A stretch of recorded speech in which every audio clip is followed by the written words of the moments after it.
What are you looking at? Ah, there you are. Nothing really. I've just been wondering if I wanted to land another astronomical investment to study all the exoswarm coming off this giant mech. What kind of pitch would it take to make every major player in Solaris nod along and funnel credits into my pocket year after year? Have you figured it out? Not yet. My conscience won't let me think that far. Luckily, the man who can figure it out is back. The old man who promised me the blade. The head of the Space Trek Collective. The very same. But don't let the quick agreement fool you. He's already thinking 10 steps ahead. If Ishino Hado wasn't in such dire straits, he wouldn't have agreed to forge that blade for you so easily. Or at the very least, he'd have made sure he got his pound of flesh in return. I couldn't find the child. Time and space in that dimension are too fractured. My familiar lost its way.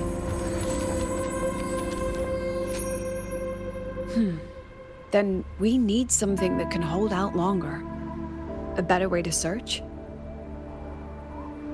Void matter reactivity has been high lately. A clear sign to follow would be best. That child is the Exostrider's resonator. There's no clearer sign than that. Looks like it's time the Exostrider was reactivated. When that happens, whether you're an annoying adult or the one meant to pilot it, I'm sure everyone will be on board, don't you think? Oh, what if we used footage of the Exostrider activating to pitch for funding? And the confidentiality agreements? No sympathy for my chronic funding anxiety?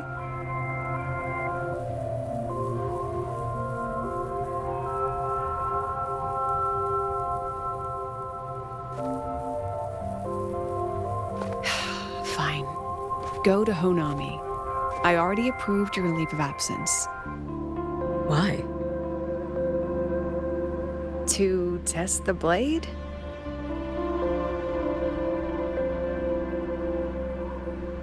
Even once the Exostrider awakens, there's still a chance it fails.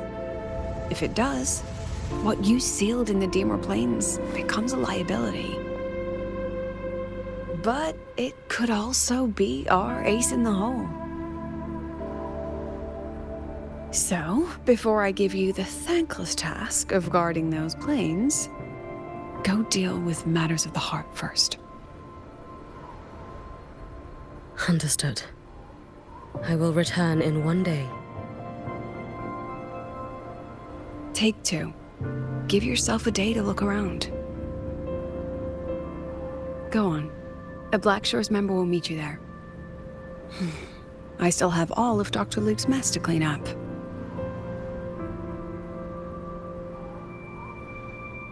Understood. I am at your call should you require it.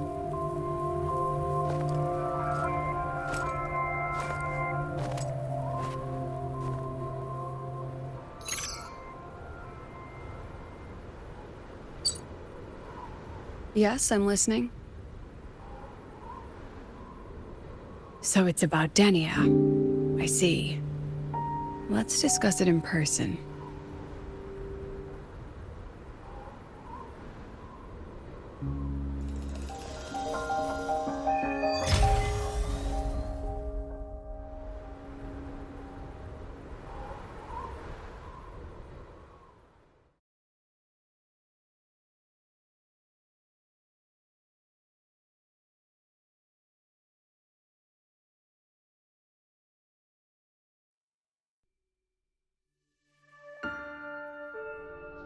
Lady Miko, can you hear me?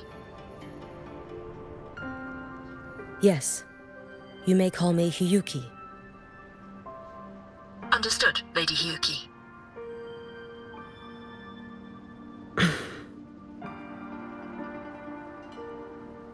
Most of the left behind in Honami City have been relocated, but a few, the ones whose regrets run deepest, still roam the danger zones. Their unfulfilled desires concentrate the lament's power, an incident just waiting to happen. With you here, I feel better about the situation.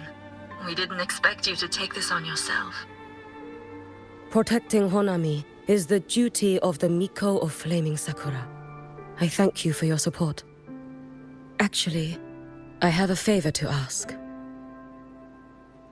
Oh, is it about Gyokuro, the former Miko? We've already found traces that may belong to her, but nothing we can confirm yet. We're in the process of narrowing down her location. As soon as we learn anything, you'll be the first to know. I am in your debt. Oh, it's nothing. If it weren't for you back then, I would have... Anyway, I'll leave this area to you. You can rely on me. Was there something else you wanted to say?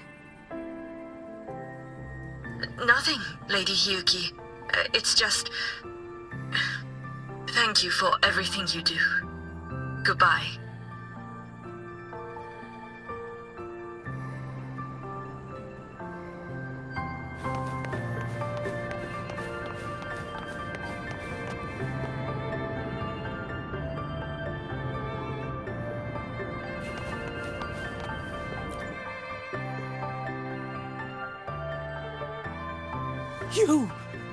You are... Yes. Miko of Flaming Sakura, you're back! I knew those monsters wouldn't stand a chance. Everyone else thought we were done for, but I told them, don't worry, Lady Miko will come and save us. I'm sorry. I was too late. It doesn't matter. You're here now, aren't you? Please, just say it. Say the Miko of Flaming Sakura has returned and that those monsters are finished. The Thrunodian has retreated, but I couldn't save you. But you defeated it, again! And one day you'll drive it away from Ashinohara for good. Yes, I hear your wish. And I promise, one day...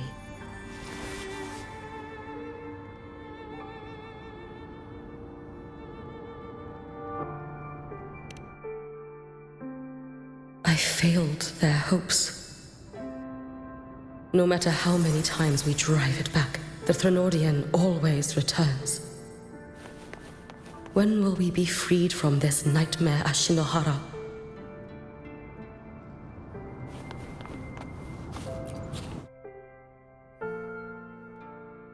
This is all your fault. Eternal Miko, huh? You're all useless. Every last one of you.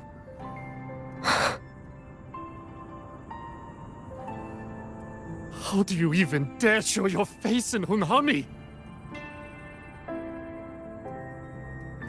They're dead! Everyone's dead! I knew it. I knew the Thrunodian couldn't be defeated. I should have run away as far as I could. Oh, Lady Miko, please! Do something, anything!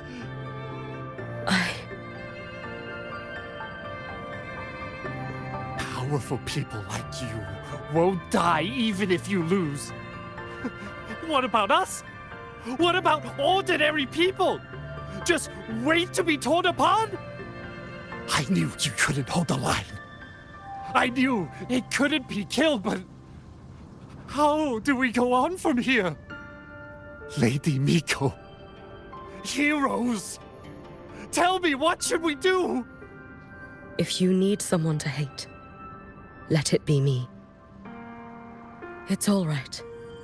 Place all your pain, all your resentment upon me.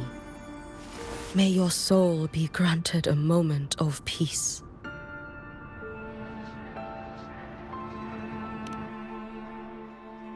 If I had been stronger, could I have saved them?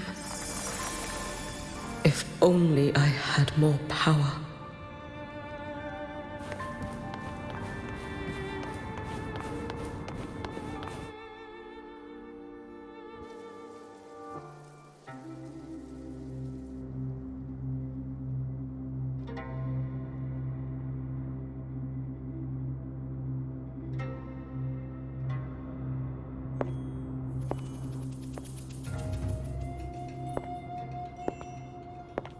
Lady Miko?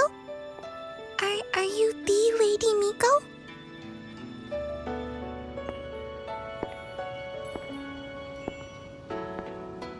Oh, you are! You're the Miko who once talked to Lady Gyokuro.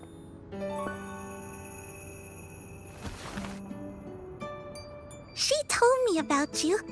She said you're her most treasured family, just like my big sister and I. Your name is... it's... Hiyuki. Yes! Hiyuki! That's it! Such a pretty name, just like Lady Gyokuro's. My sister said if I hid here and prayed with all my heart, Lady Miko would come and save us. So... I've been waiting.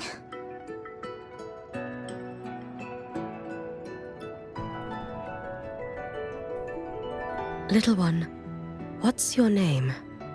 Your hands are cold. Have you been waiting long? Kana. My sister calls me Kana.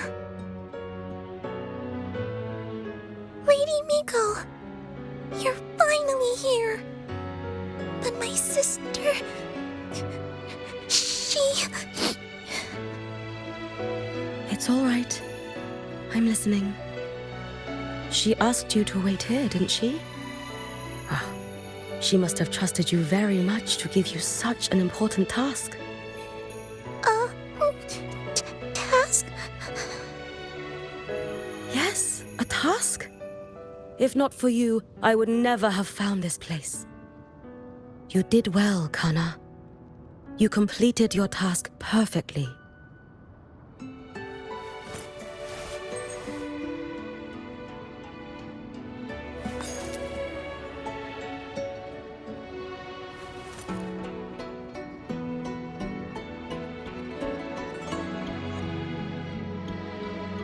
Lady Miko, are you here to save Honami?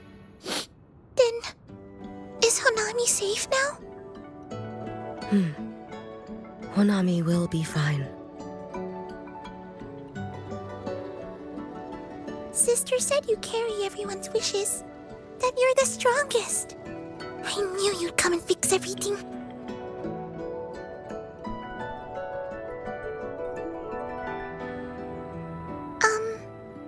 Lady Miko, can you help me find my sister?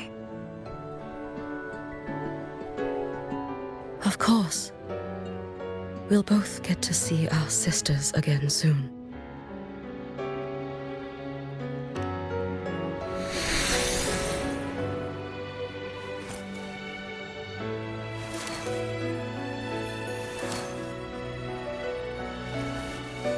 When we find her, let's eat red bean pudding.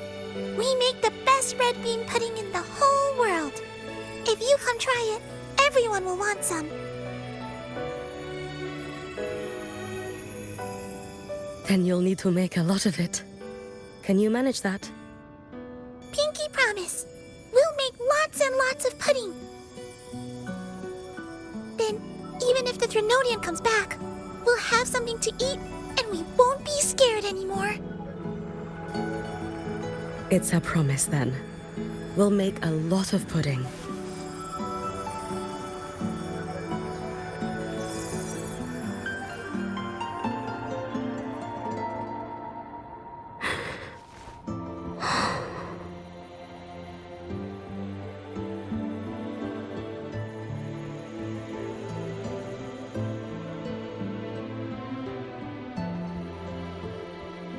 Red bean pudding.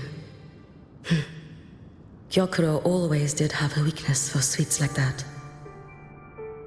This time, will I find her traces and truly set her free?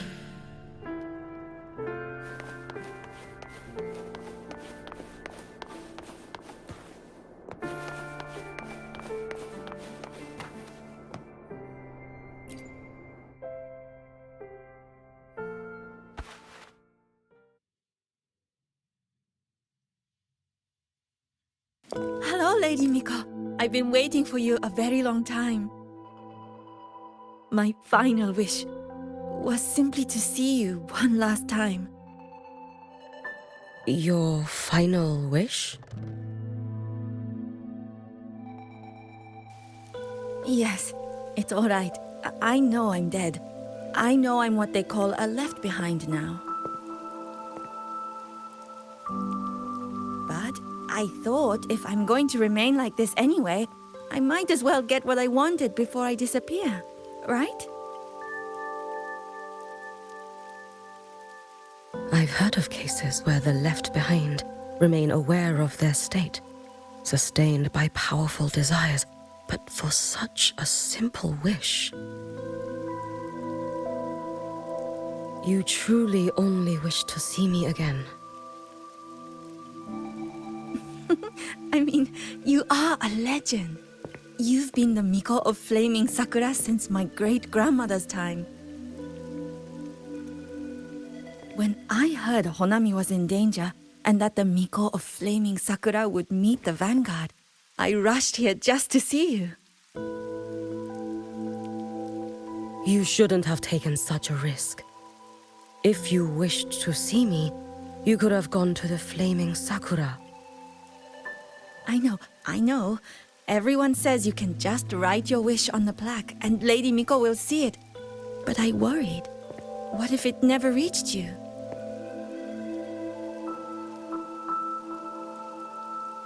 So I came all this way to make the wish in person.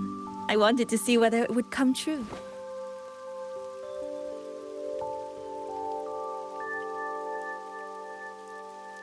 Very well. Then tell me, what is your true wish?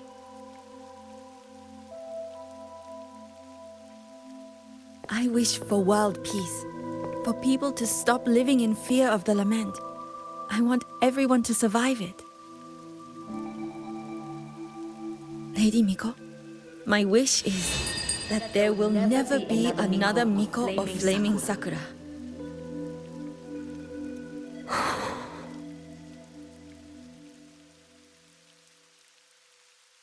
I see. Then I promise you, this wish will be fulfilled.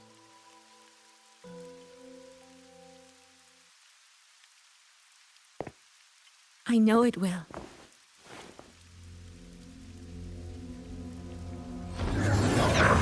After all, you are the eternal Miko.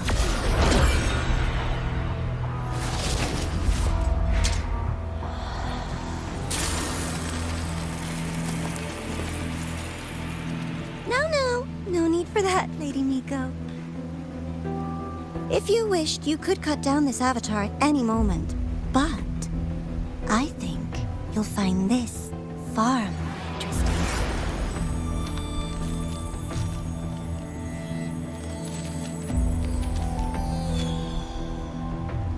Gyokuro's Shiratori. I know the Fraxidus has cost Ashinohara its fair share of grief. But personally, I hold no ill will toward you. I had dealings with the previous Miko. It wasn't exactly a pleasant chat. But I promise you, her death was not by my hand. Just as you once witnessed, she met the fate all Mikos of Flaming Sakura share. She died, burning her future to ash to pay for the present. Aren't you even a little curious about what I showed her? If this makes you uncomfortable, feel free to cut through space and leave. This face of mine, of course, is entirely at your mercy.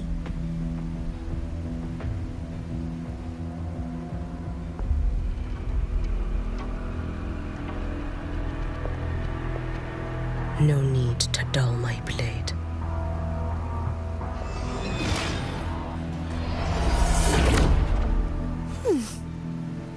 She wears the exact same expression as the previous Miko.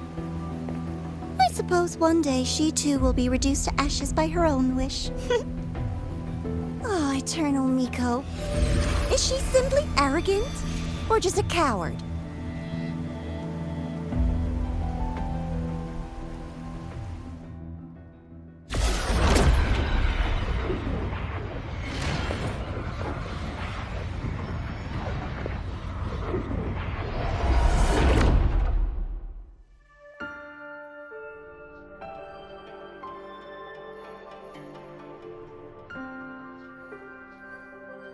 A peaceful Honami. Why bother with such an illusion?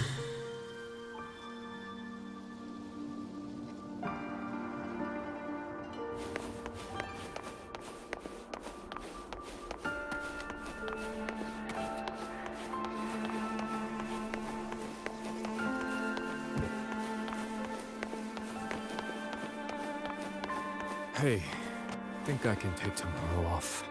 If work is the root of all your problems, why work in the first place? Come on.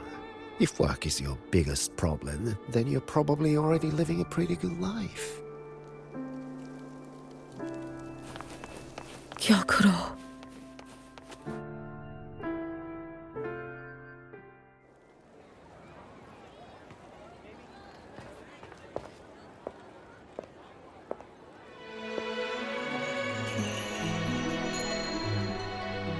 Lady Gyokuro, guess what? No math homework today! My parents and my big sister finally taught me how to make red bean pudding. Want to try mine?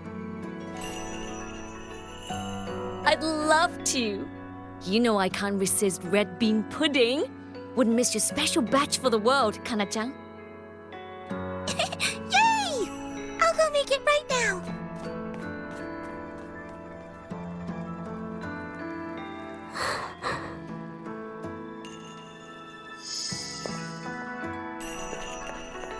Anyway, I'm here. What is it? My. Can't a sister just want to see her favorite girl without a reason? That's not what I meant.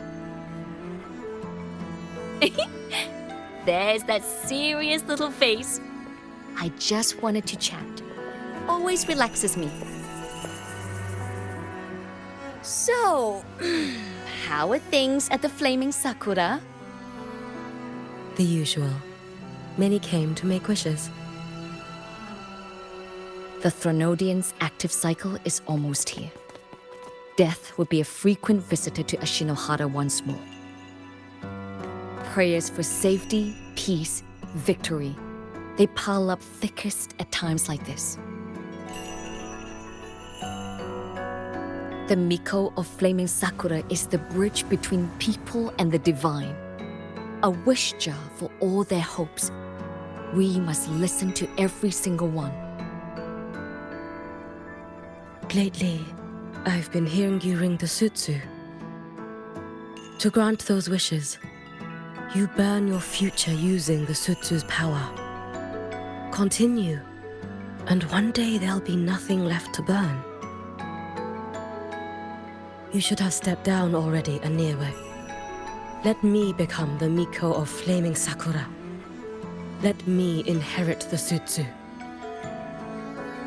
Oh, I'm perfectly fine. I've got futures to spare, you know. You tell me, little Hiyuki, what's got you so fixated on this? Don't tell me you're secretly in awe watching my heroics on the battlefield and... Yes, I want to be just like you. You wish? You're 100 years too early for that, you little blockhead. Enough about the Suzu. Stay and have some pudding with me instead. I know a wonderful little shop. Always practicing archery under that sakura tree. What a bore! A girl your age should be out living a little. Here we go again. You know I don't care about any of that. I'm going back. You sure? Come on! Consider granting your big sister's wish. I only came because you called. I put my work on hold. I can't stay too long. Besides, I don't like red bean pudding. Huh?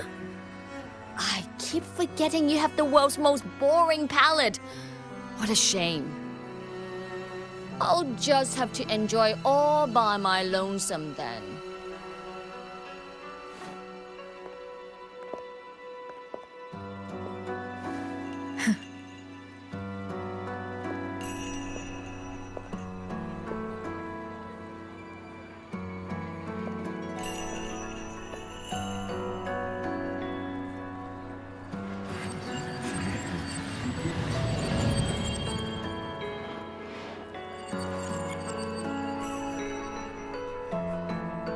Gyokuro never once spoke of her own wishes.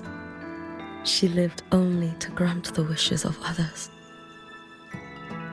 If only I had chosen to go with her.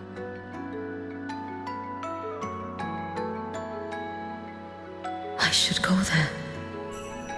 One more look will be enough.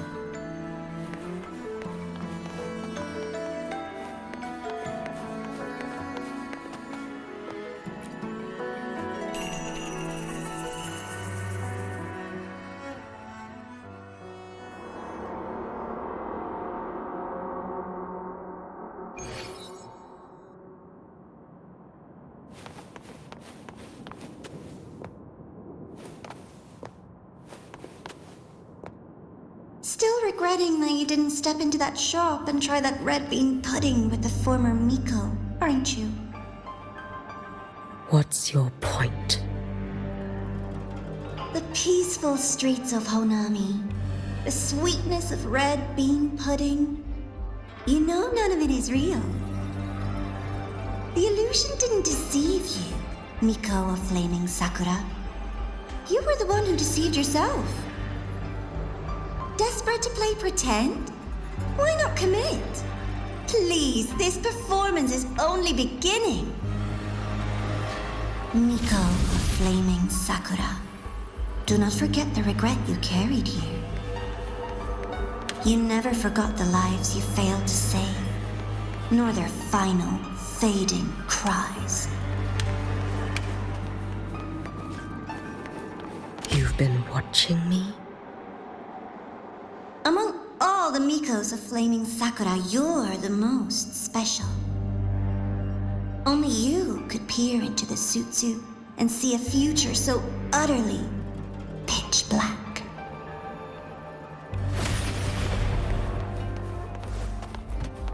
This is... Oh, you've heard the stories, of course. But none of them know what Rover really endured to reach this point.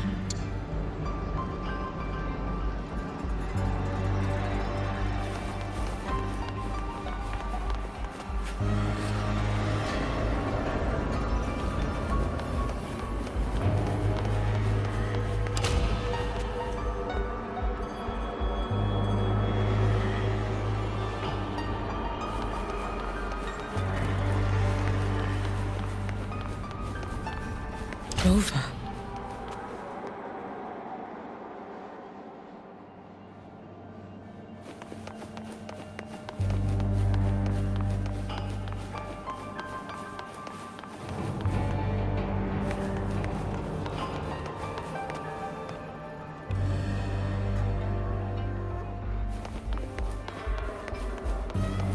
This is...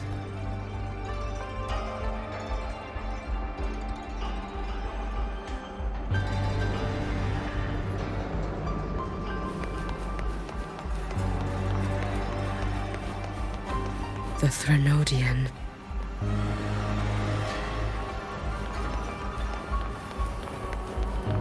Go on.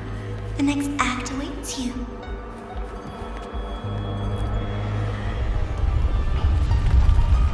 Don't waver now, Yuki.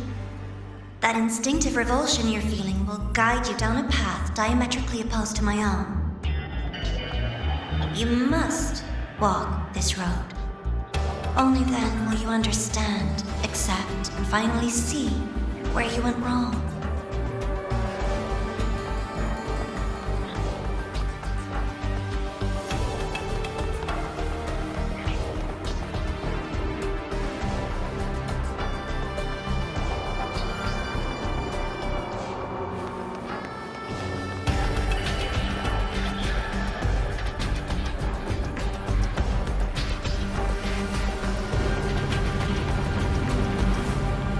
As you suspected, both Jinjo and Honami once lay beneath the Threnodian's shadow. But only in Jinjo did the night give way to dawn. You. Shh.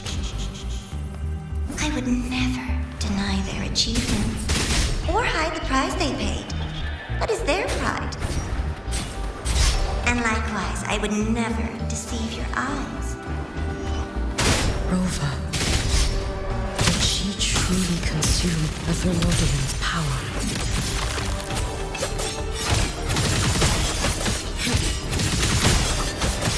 Too late to escape. A life as fleeting as the first night. This blade. It's as sharp as they promised. Once business in lahai-roi is settled, I'll take it back to Ashinohara.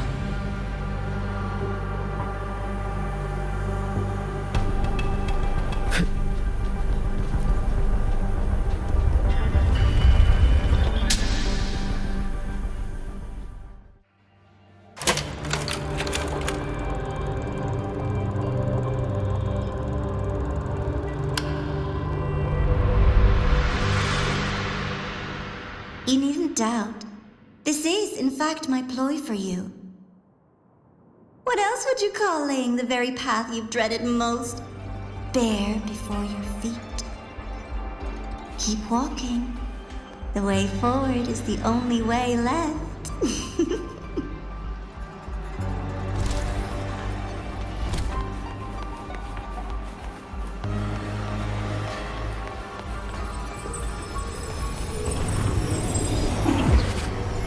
Inverted tower. I read the reports. Another place reduced to ruin by the Threnodian.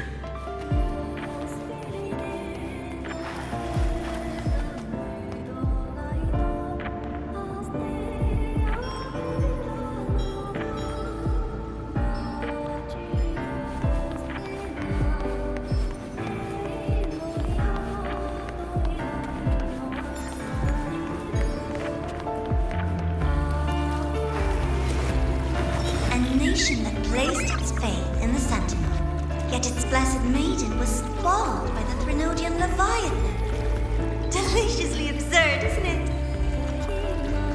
I read the incident reports. It was the Threnodian scheme. Obvious enough. And from it, I obtained the precise counterweight to tip the scales. The power of assimilation. Precisely. After all, isn't that blessed maiden living proof? Proof that harnessing the Threnodian's power is a viable path. Is this the fall of Imperator? As you know, even a sentinel can't be a crutch for humanity forever.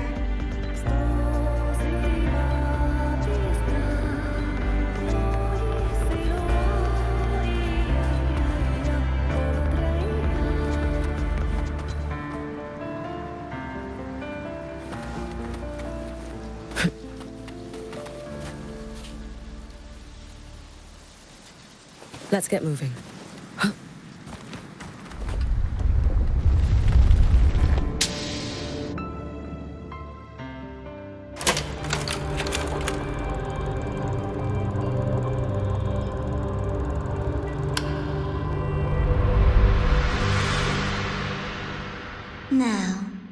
Why not step into the role yourself? Experience Renacita's conclusion firsthand.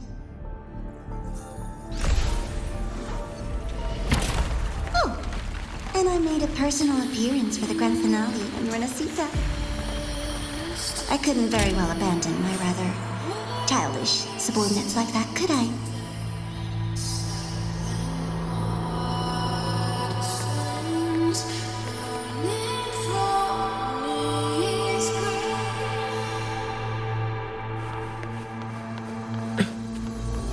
A light so blinding it lays bare all the film. A world where every prayer is answered. Just like a dream, wouldn't you say? Ah, if only Ashinohara could have... You had so many companions fighting at your side, and yet the reign over Honami simply would not cease. That's enough.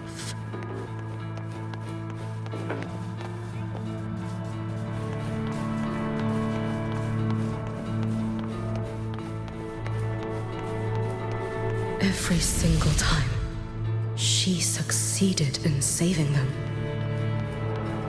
If only I could have... Ashinohara. Am I envious of what she has achieved?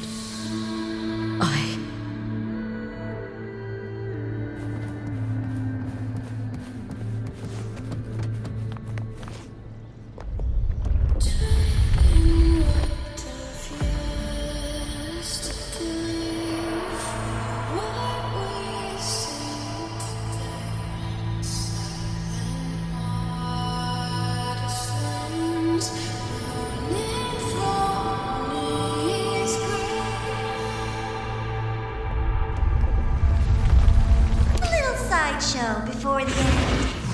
You don't mind, do you?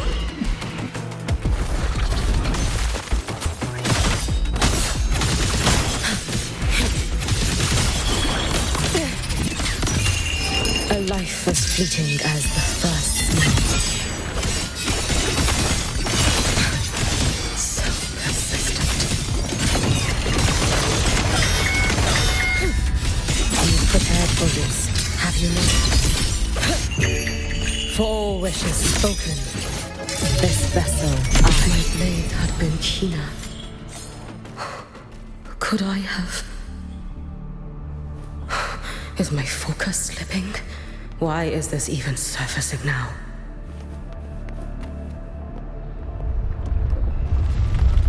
Take your time. We're almost at the finale.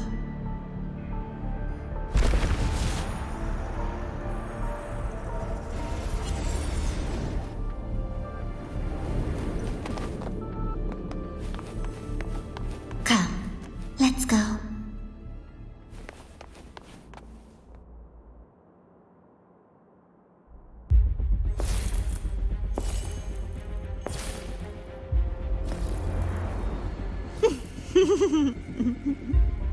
Thoughts on the show? You showed me all this because the Fraxidus wants to replicate the assimilation within the blessed maiden herself. You want me for the possibility that I could become the Threnodian's resonator in the future. I won't deny it. After all, among all the Mikos of Flaming Sakura, only you can see through that Sutsu and see a future so clearly entwined with the Threnodians. That is your gift, your talent. It is a dangerous curse. From Ashinohara's legends and the Space Trek Collective's investigative reports, you know who Rover is by now. As a savior yourself, what do you think of her capabilities? She's strong. You can afford to be more effusive. Unlike you, who failed Ashinohara time and again, she is the perfect savior. But let's be brutally honest. This world doesn't have a second Rover. She saved Jinjo and Renacita. But what about Honami? Solaris is full of dark corners like Konami, places the Savior's light will never reach. You, Miko of Flaming Sakura, have a gift. You might not fear the curse of the Threnodian or lament. But what of them? The weak, those not blessed by fate, and yet, is it really fair to place the weight of an entire world on a single pair of shoulders? Solaris needs more saviors, doesn't it?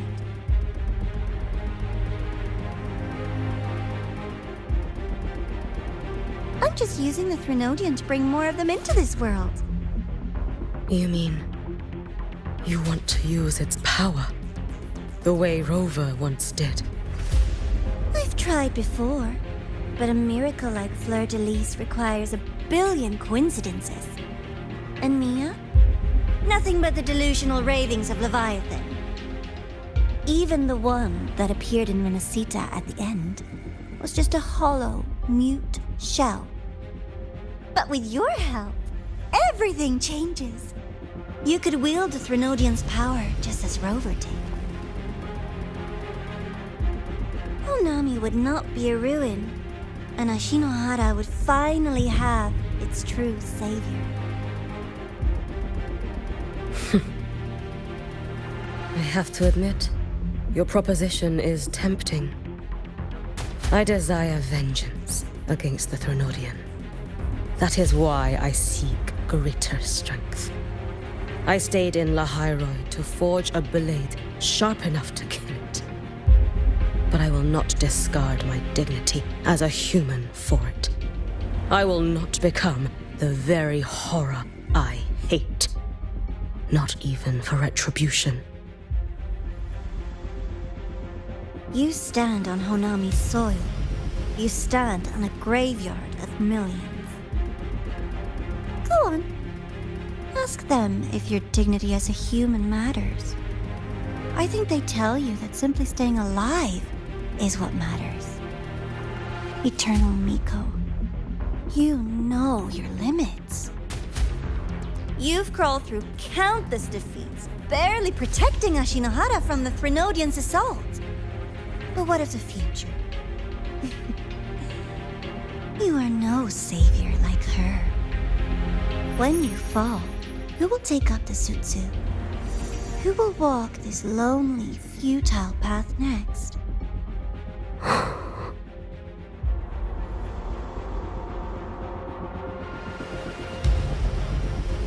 We could always talk about the former, Miko. The bodies of the left behind are ephemeral.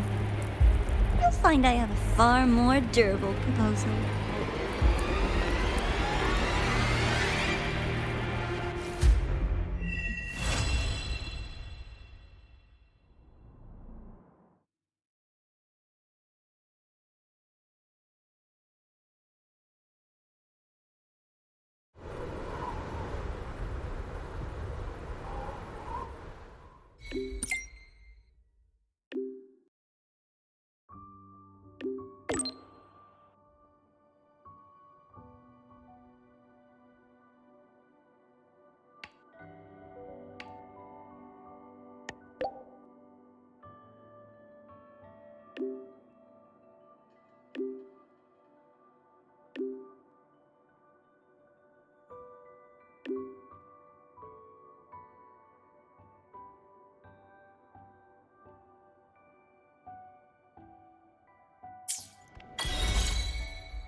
was raised to this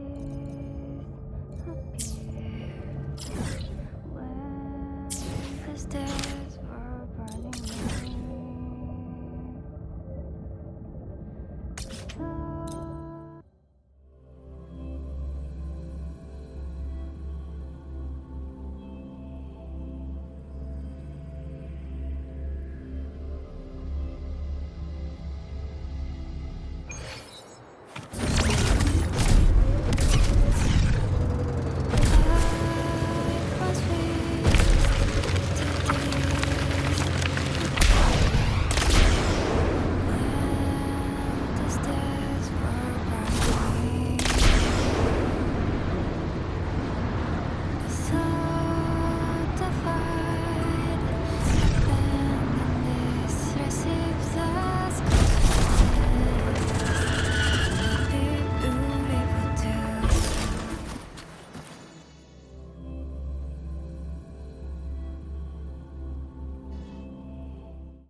Candy? It's a new flavor. Sigrika and Lene suggested it. Great for lifting spirits.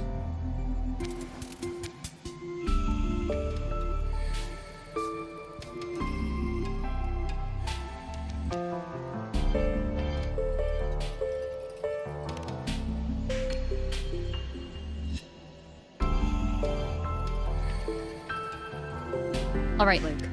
What's the word on this Exostrider plan? My conversation with Lucilla went well. She's on your side. Your showing during the Dark Side incident also helped speed up the Academy's internal review. That said, you've been a student here for less than a year. You'll need the Space Trek Collective's approval to officially activate the Exostrider. Their biggest financial backer is the New Federation. And of course, they answer to an entire board of investors. And to them, the Exostrider is definitely a high-value asset. I've been flooding their desks with reports. Your Academy investigation record, your latest test scores from Abel College, and a full physical adaptability eval I wrote myself. And were they rejected? We got a meeting, but when that much money's involved, conflicts of interest make everything move very slowly. Unlike Jinzhou or Renesita, they've got far too many cooks in the kitchen. I'm worried we don't have that kind of time. Exactly, which is why we're going to strike first. Besides, things have changed. It all comes down to this guy. This is Chase, head of the Space Trek Collective. He just got back to lahai-roi on a Triumph avionics ship from the New Federation. President Lucilla, Professor Mornier, and I have all put in a good word. You'll be meeting him at the Research Institute. Chase started as a low-level employee at Ashridge Energy in the New Fed. Then, he dropped off the grid for a few years before resurfacing in a government position. After that, he left the government and started diving into multiple large-scale investment projects. Some say he's still been Ashridge Energy's man the whole time, but no one's been able to prove it. He's sharp, low profile, and very smooth. At his age, he's seen it all. His only real concern is if the Exostrider's pilot can be controlled. Normally, they'd pick Academy Synchronists who have been signing stacks of NDAs since day one. But Sounds like his attitude changed. Does that have something to do with the changes you mentioned? Come in. Let's talk over some hot drinks.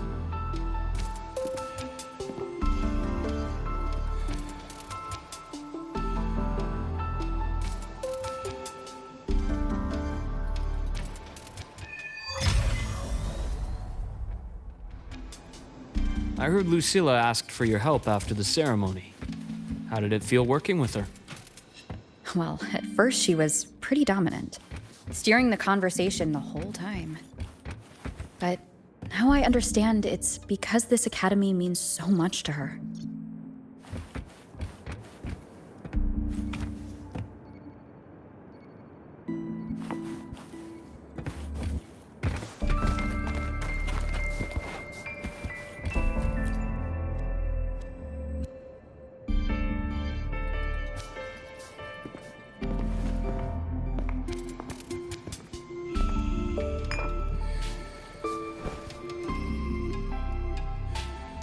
Based on your intel, the reactor core has been returned. Ideally, we'd wait for the Exostrider to awaken before trying to help Imyth or confront the Threnodian. But recent readings from the Institute's Strider Gate monitors, they're off the charts. Void matter reactivity is spiking. The Space Trek Collective is getting twitchy. If Threnodian Aleph 1 breaks the seal, all of Solaris will be at risk, not just lahai-roi.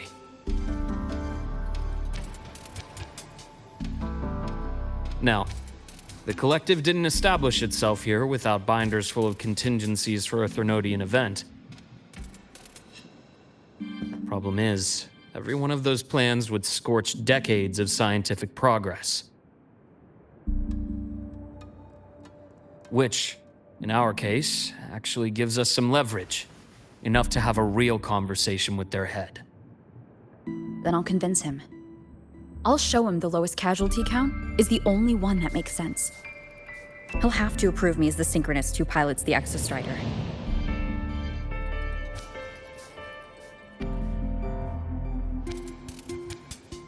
Luke, you mentioned you have contacts in the Black Shores. In this workspace of yours. It's secure, right? Guaranteed. What are you thinking? Lahai-roi is closed off from the outside world. Public comms are probably tapped by Fraxidus moles inside the Academy. And right now, I need a direct line to the Black Shores. I see.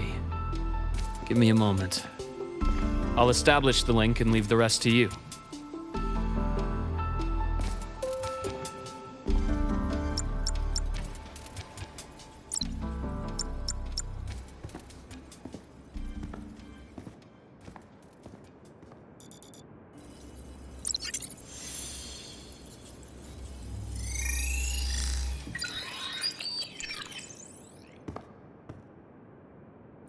I received your call, Rover.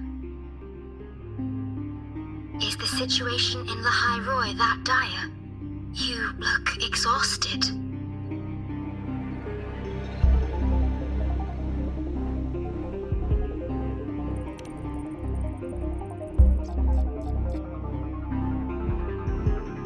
My frequency loss has been resolved, but lahai-roi is under imminent Threnodian threat.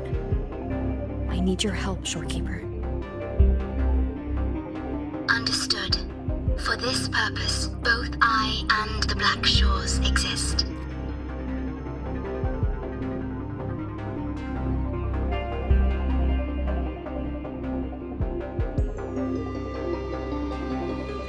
Any additional intel on the Exostrider within the Tethys system? Verified or not, I need everything you have. I trust Luke. You can speak freely. Records confirm that Luke Herson has been providing critical assistance and intelligence to the Black Shores. I trust your judgment.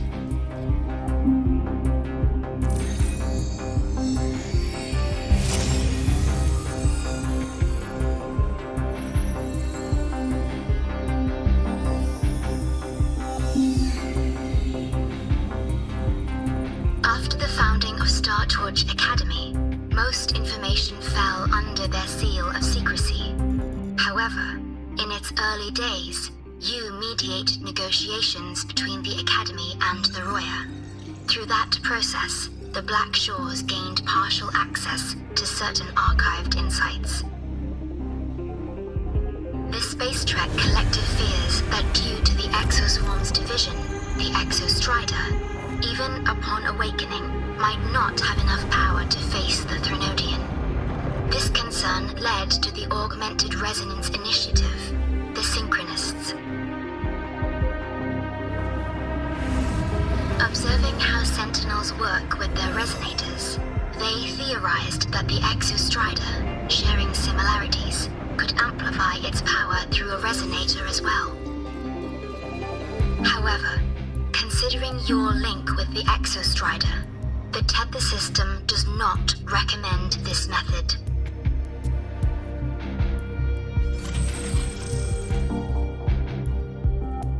We have intel that deep beneath lahai-roi lies the keystone left behind by the Exostrider long ago.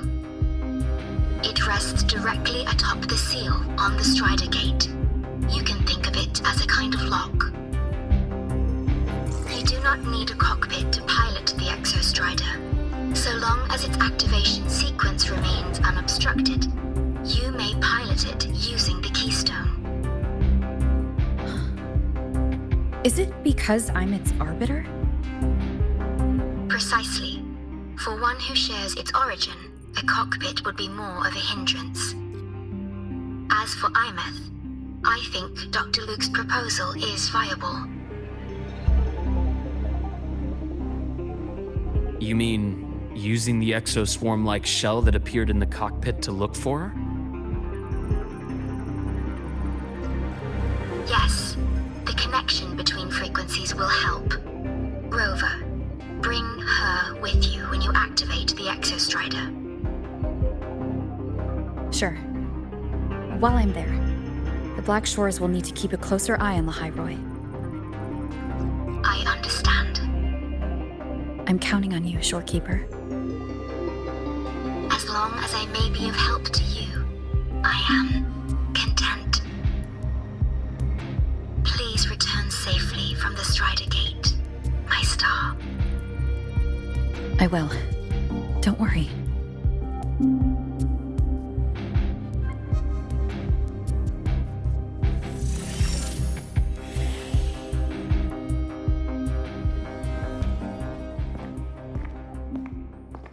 I'll inform Lucilla. Take your time finishing that drink before you head out.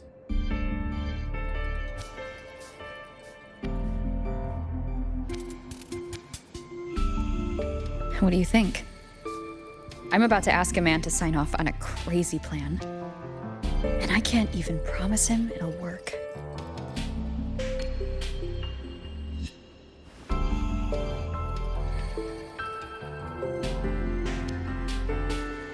Nobody has a plan they promise will work. If Chase agrees, it's because he's betting that you're his best option. Just take the win. At the end of the day, it all comes down to the person.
man.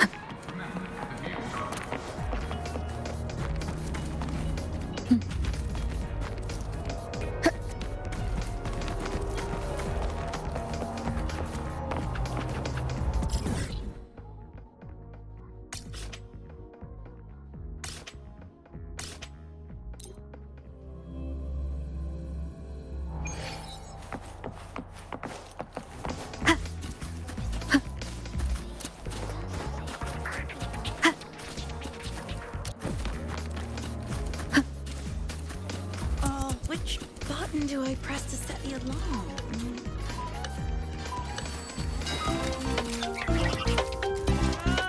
Shut up! Which button do I press to set the alarm?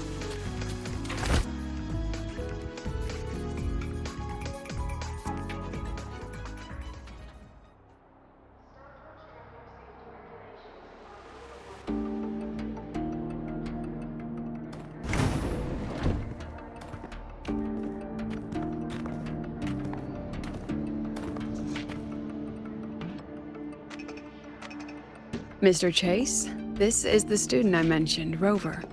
Our best hope for piloting the Exostrider. Save the intro, President Lucila. We've met before.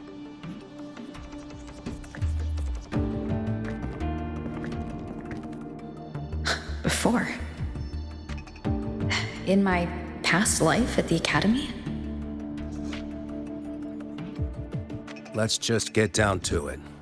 The Threnodian LF1 situation is deteriorating. We're running out of time. I wanted to wait for the Exostrider's self-regeneration to finish, but the clock has run out on that one. So tell me, Rover, why do you want to pilot the Exostrider? What's the play? To find Imeth and put down the Threnodian. Imeth. Name rings a bell. The one with the high sync rate. Her disappearance was a real loss for us.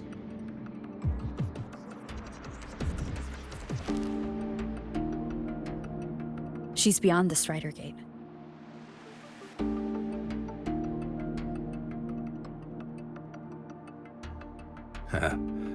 I see how it is. But finding one person in a goddamn interdimensional haystack, not so easy. You understand our position. The Threnodian is our priority.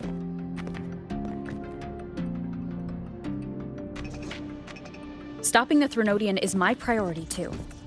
I'm gonna handle both.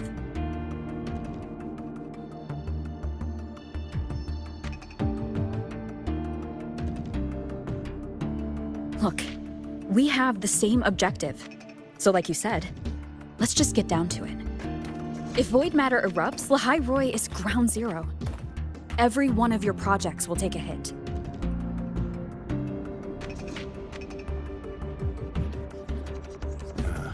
Regarding LF1, our intel is insufficient. We are not, at this time, considering its total destruction.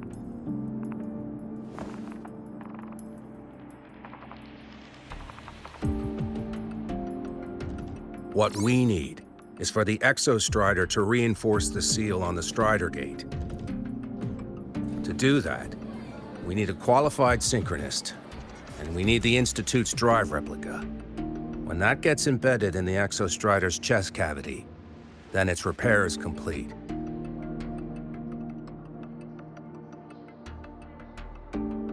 Right now, the replica is in its final phase of development. We're still missing critical data. Drive replica.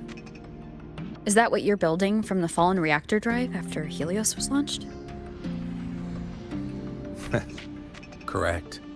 It's based on the original drive's framework. You had a hand to play in that. You made sure Helios got launched. To complete the drive replica, we require precise data from the Exostrider operating in high concentrations of void matter and environmental readings from inside the Threnodian. Without them, We can't guarantee the Exostrider can resist Aleph-1's corruption. Here's the verdict. On behalf of the Space Trek Collective, I authorize you to pilot the Exostrider.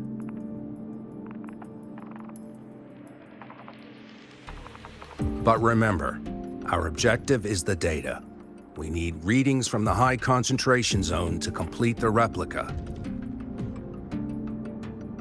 And your personal mission gets 10 minutes.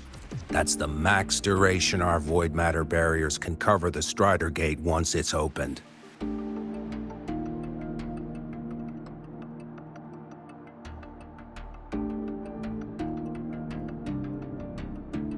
After 10 minutes, you return to lahai-roi, whether you found Imeth or not.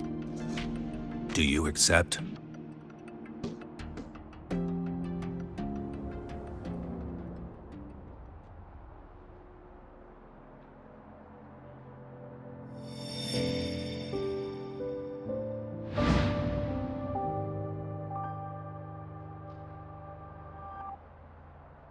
Deal.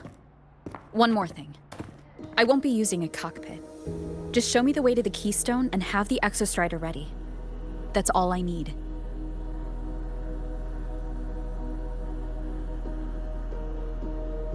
Huh.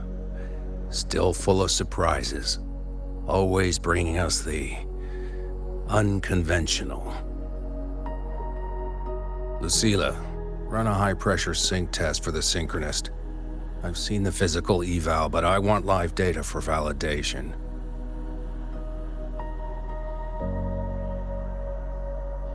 The moment the numbers hit green, we'll begin preparations for activating the Keystone and deploy void matter barriers around the Strider Gate.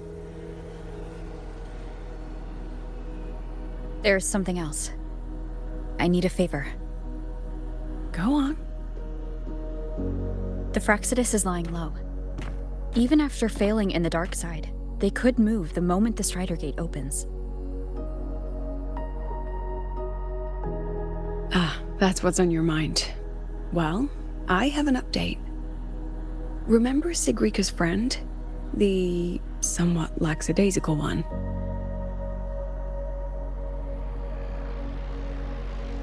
You mean Denia? That's the one. She's gone missing. Our investigation points to her being the agent the Grand Architect referred to. But don't let it distract you. I have a reliable friend keeping an eye on Frexidus activity. You just focus on waking the giant. Leave the rest to us, Rover.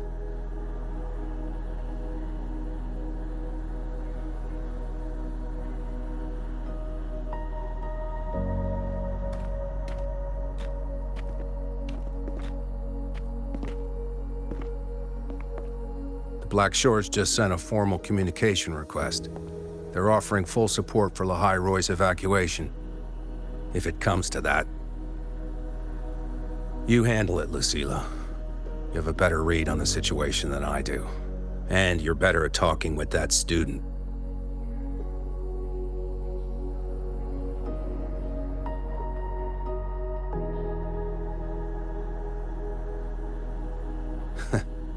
If there's anything else you want to ask me, now's the time.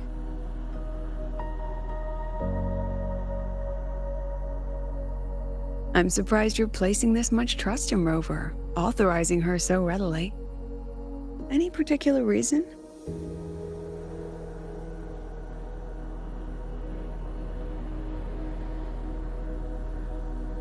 We're different, President.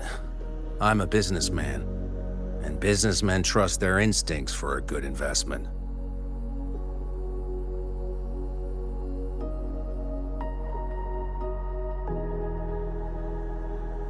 The Threnodian could strike at any time.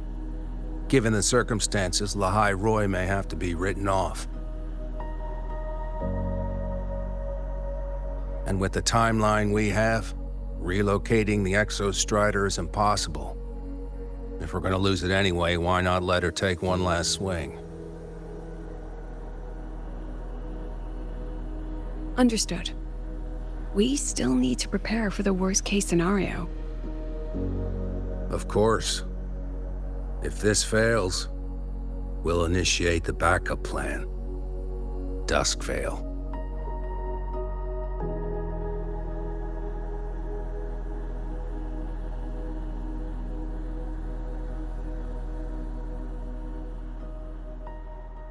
Ugh, that guy gives me the creeps. What kind of place is the new Federation anyway? Nah, are they all gonna be like that? We'll find out when we get there, Abby.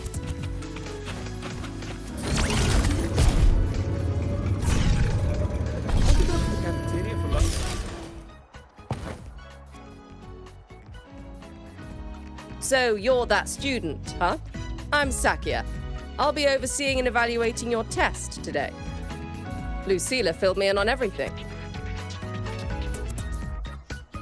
This synchronization test is far more intense than the standard procedure. We're simulating the neural load of a direct link with the Exostrider. If you feel anything off, you call it. I won't allow the test to continue under overclocking conditions. Review and confirm the safety protocols before entering the cockpit. Good. The cabin systems are configured. The simulator cockpit is right there. I'll be watching your metrics closely the whole time. I hope you pass the test smoothly.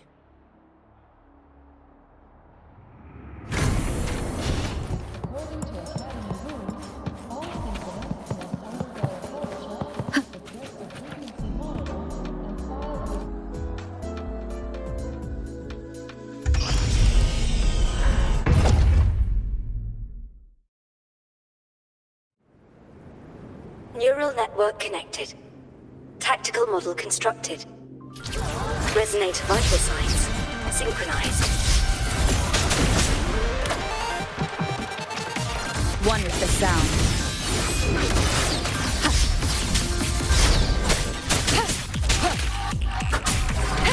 Checkmate.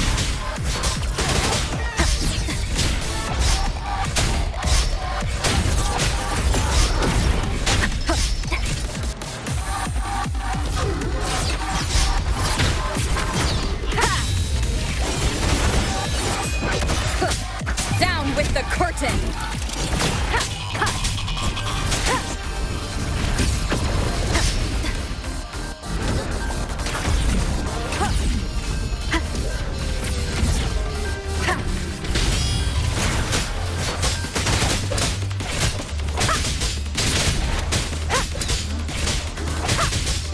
One with the sound.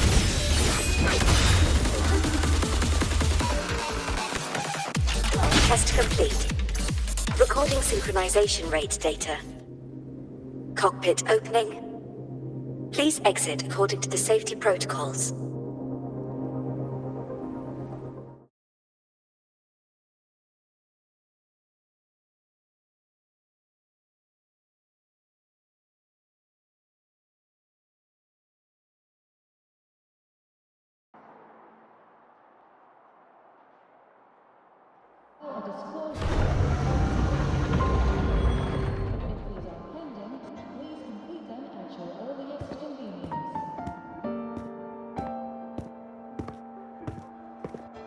How did you get all the way here from the lake house? She wanders into the academy sometimes. Usually her caretaker bot escorts her back pretty quick, but today she was being difficult. We'll go back together in a bit, okay?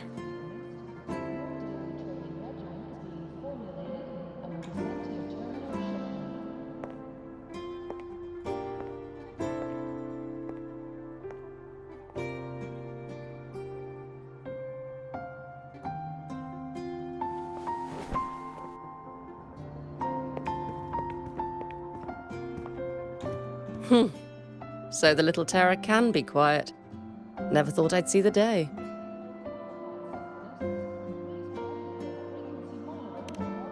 Back at the fan meeting, people mentioned a Sakya. They said she was Imith's teacher. That she actually really cared. The last day I taught her, she wrote saving the world as her career path. I asked her if that was really what a synchronist should be aiming for, then gave her a piece of my mind and told her to rewrite it.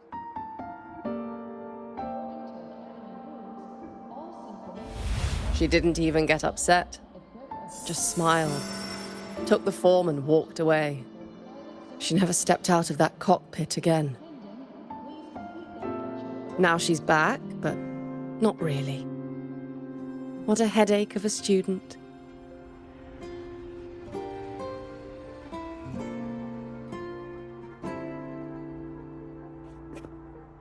Lucila told me you're her family. Is that true? Yes. And you're planning to pilot the Exostrider and bring her back from the Strider Gate? That's the plan. Sounds like an absurd, bold, utterly delusional idea. No one knows what's actually behind that gate.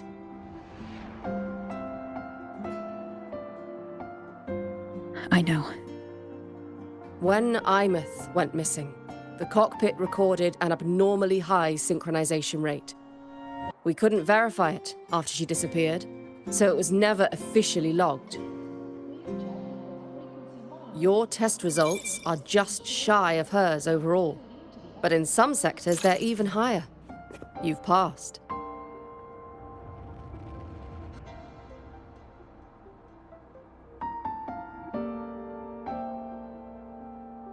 I hope that absurd plan of yours works, and that you bring my student home.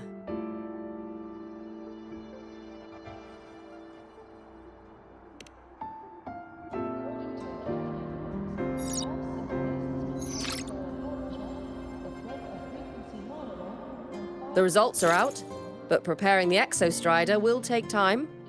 You'll need to wait around 2 days. We'll let you know when it's ready.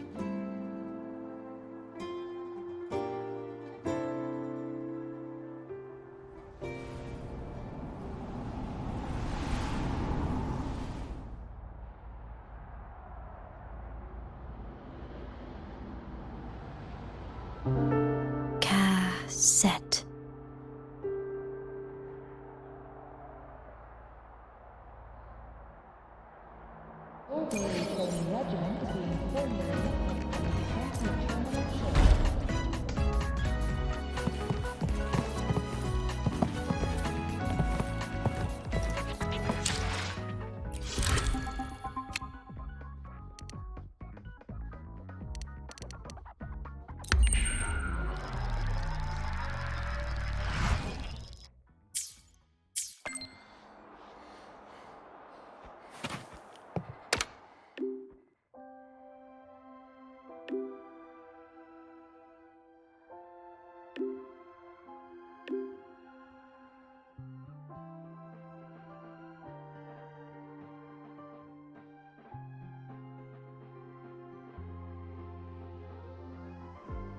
So, we're finally going to where that giant eye is hiding? Yeah. And Abby, if you think it's stronger than you, don't try to be a hero. Okay? I've got this. But, we don't know how much strength is hiding behind that gate, huh? Our priorities are the data and Imeth. A direct fight with Aleph 1 can wait until the drive replica is ready.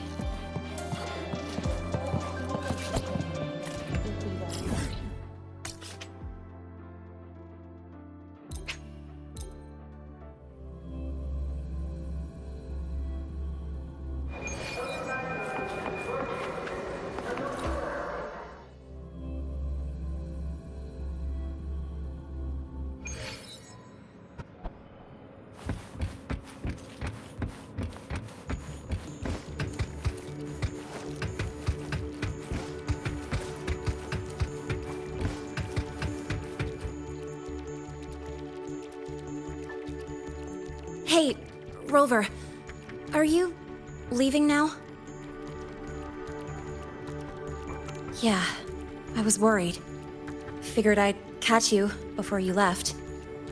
So, you're gonna pilot the Exostrider. You feel nervous at all? I know you're awesome and all, but nobody's ever done this before. Nobody knows if the Exostrider will even move, or what else might go wrong. Everything's felt so heavy at the Academy lately. Teachers are stretched thin. Even the nearby exoswarms seem restless.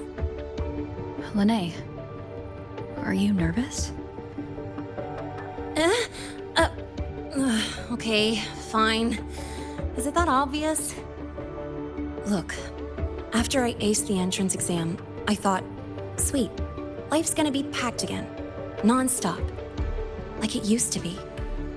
But just when I was ready to finally be a student, my bubble popped. My brilliant student life, poof, and done. The Threnodian, void matter, the Frexidus. They're breathing down our necks, and I can't do anything to help you fight them. I just have to stand here and watch you walk into danger alone. It makes me feel totally useless. I'd feel worse if I dragged everyone in lahai-roi into danger just to back me up. Of course, if things get really desperate, we'll have to face it together. But for now, when I look at all the students who came here chasing their dreams, I want them to stay students. Because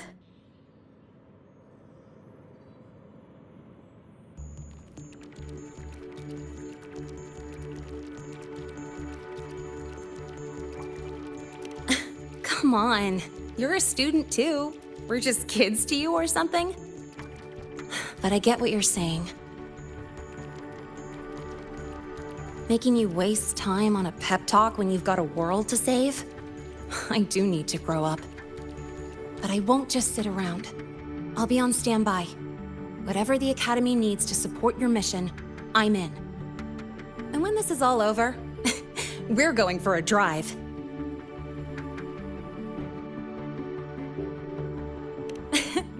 Can't wait for that day to come. Professor Mornier's up ahead. Good luck out there, my friend.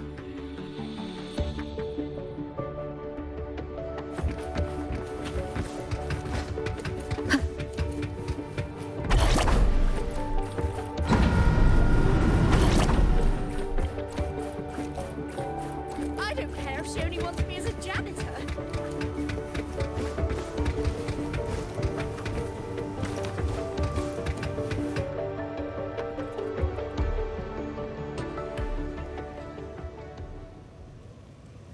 Temporary passage is complete. It'll take you directly to the Keystone. The Black Shores will keep a team on standby here at the Institute. If you need our support, just say the word. Thank you. We couldn't have built the data framework this quickly without your team's expertise. Lahai-roi is a top priority. A joint call by the Shorekeeper and the Tethys system.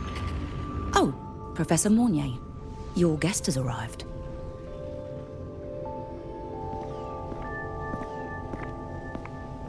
Ah, you're here.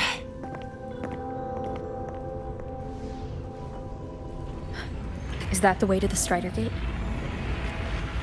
Yes. This temporary passage will take you to the Dima Plains, deep within Biarta Woods. Both the Strider Gate and the Keystone are located in the Solvane Heartwood at its center. President Lucilla has already departed with the advance team. They'll be waiting on the other side. And also...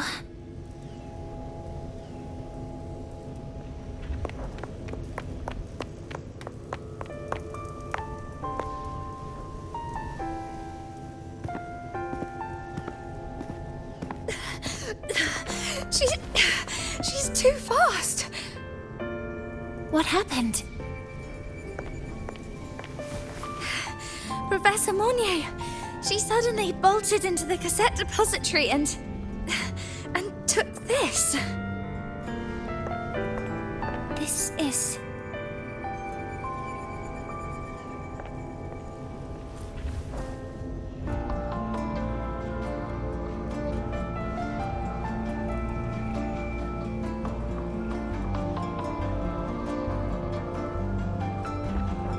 Can I see it?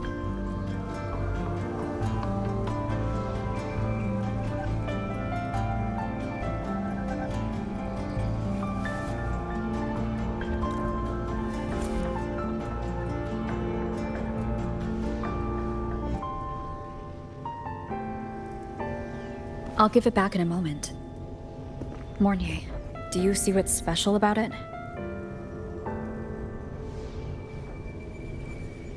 This ID number. I saw it in the student file during her inspection. This is Imeth's own cassette. It's been stored in the depository since she went missing. Why did you want to bring this now? It may be instinctual.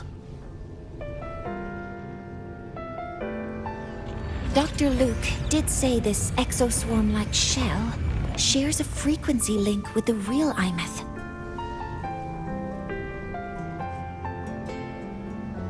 Or it could be the shell's residual instinct. Cassettes are proof of a student's identity. Or it could be a weak signal sent from the Imeth beyond the gate. We can't determine which theory is correct yet.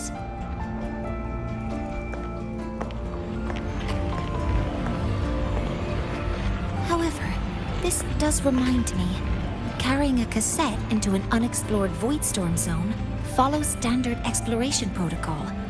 Do you have yours? Yeah, I've kept it with me. I'll head to the Deemer Plains now then, Mornier. I'll have to stay here, monitoring the data and ensuring the drive replica is ready. I wish I could go with you. But I'll be fully supporting your mission. Mentor, please, take care. I count on you to watch my back, Mornier. With what we accomplished with Helios, I trust you'll handle the drive replica. We will succeed again. I won't let you down, Mentor. Let this be a new promise between us.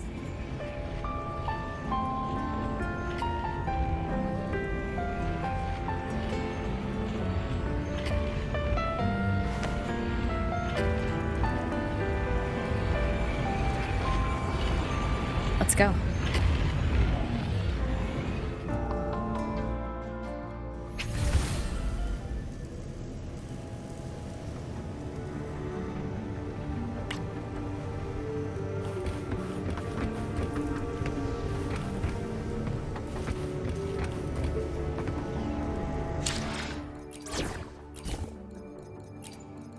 Here comes the ghost!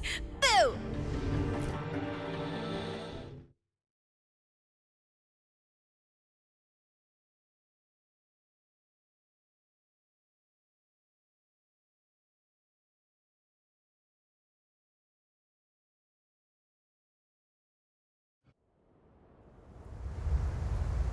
Ugh, stinky. This place reeks. The smell of that giant eyeball's getting stronger. That massive glowing tree. Is that the Solvane Heartwood?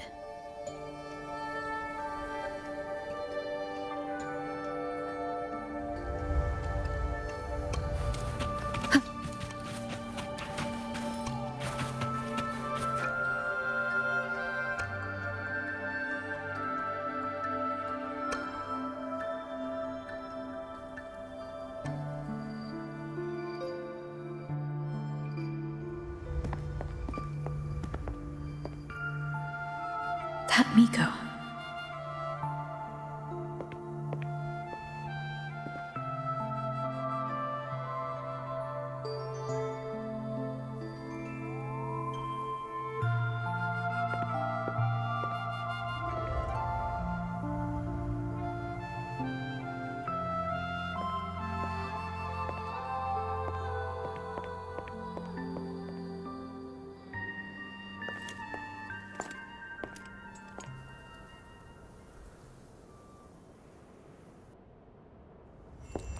Wait, before you go, you should say hello to her.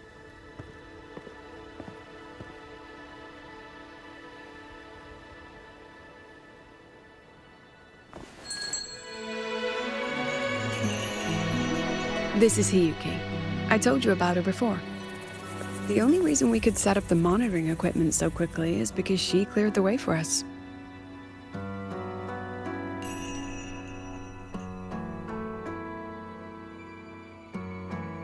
See that lingering frost? 10 years ago, a void matter rift opened in the Deemer Plains. Hiyuki went there alone and sealed it.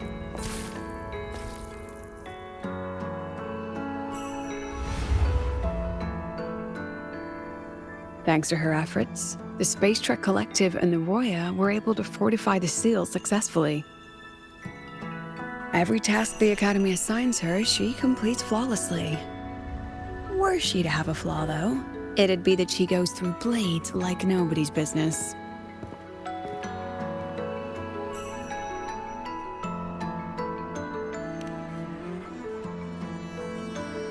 Yes. Lucilla spoke of what that child did. She is a good one. Strong. But her strength does not change the fact that she is a student. That we allow a child to bear such a burden is a failure on our part as adults.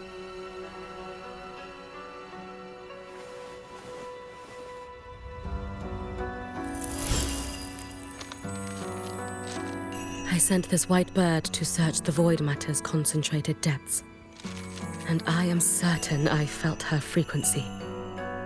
Somewhere in void space, she waits.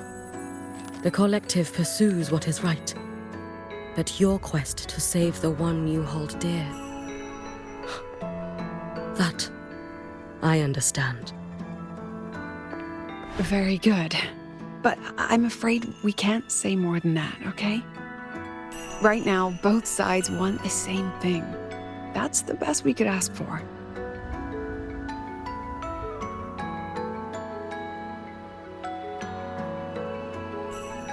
You were worried about the Fraxidus, weren't you? While you're beyond the Strider Gate, she'll handle perimeter security.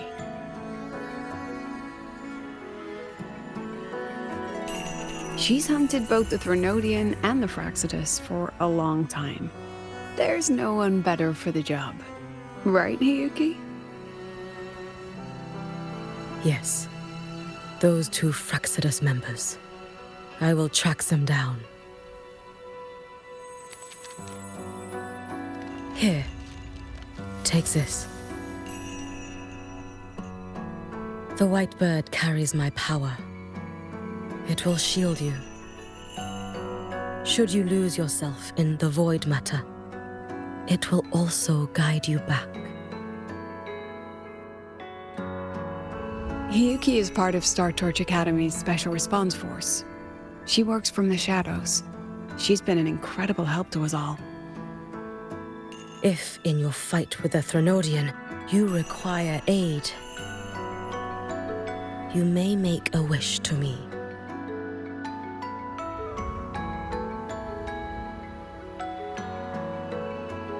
How about I go first? I wish for peace and safety across the Deemer Plains.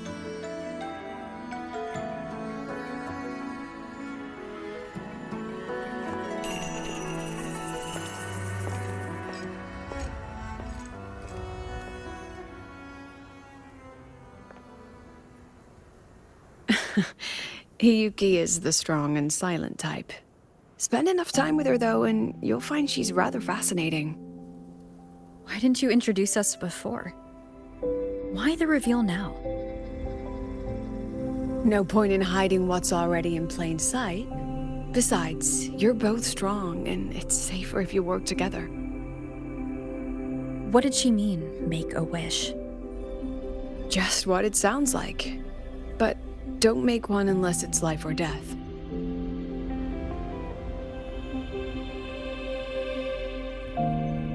Granting wishes always comes with a price.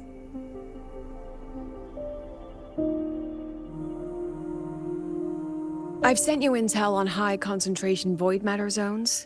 Review them when you can. I couldn't say this with Chase present, but I think you understand. For him, this is a calculated investment. For you, it's a suicide mission. You've been in void space. You've faced it. If Aleph 1 truly lies beyond that gate, it'll sense you the moment you cross over. This won't be easy. The Exostrider isn't fully repaired. If something goes wrong, it may not be able to hold out against Aleph 1. And the Collective won't risk an extraction if a void matter outbreak is imminent. Once you enter the gate, you'll be completely alone. Are you ready, Rover?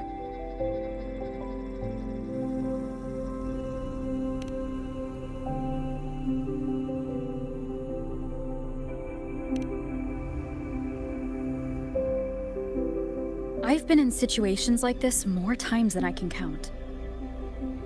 If I only cared about walking away clean, I wouldn't have gotten this far, or be standing here now.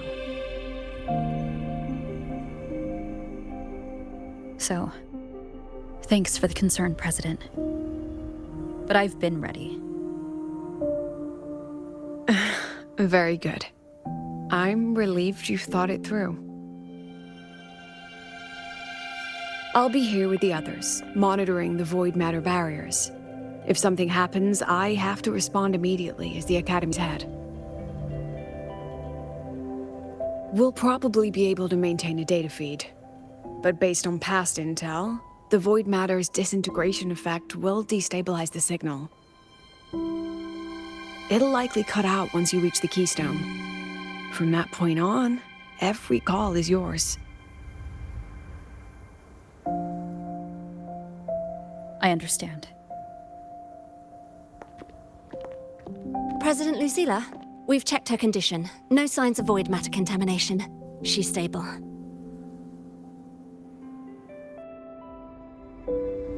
All right. Go on, Rebel College freshman.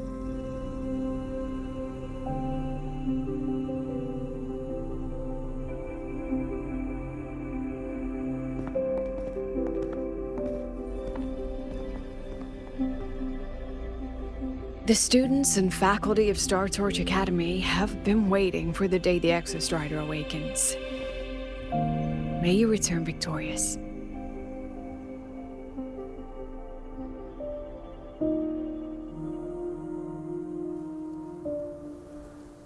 Void matter gauge readings are stable.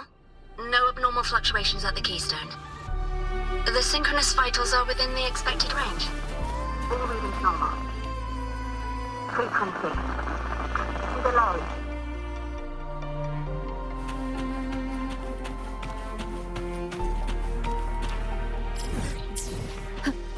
The signal's cut out. It's so quiet. Are these Soliskin?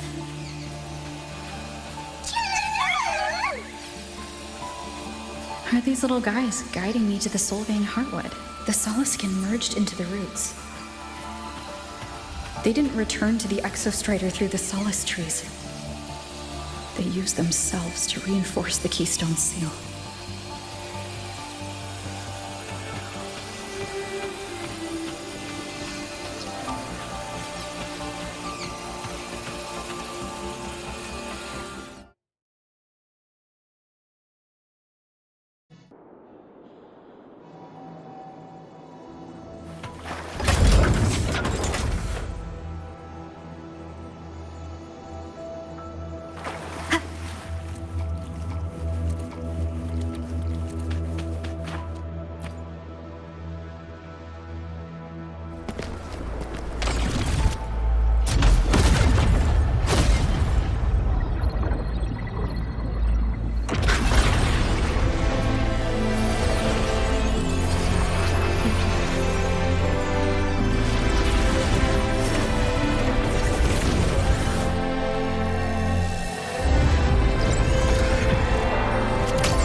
starting to feel dizzy.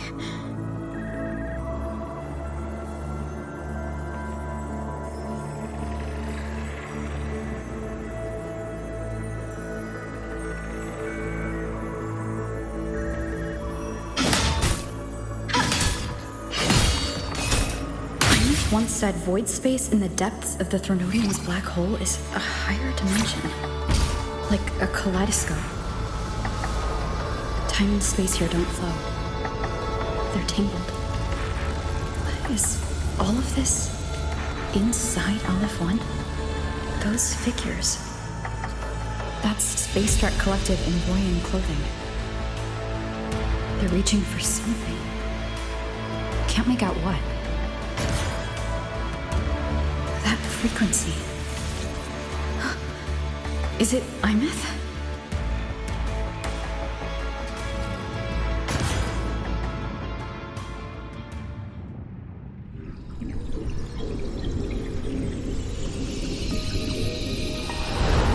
Imeth?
The light of the origin point. We will bear it.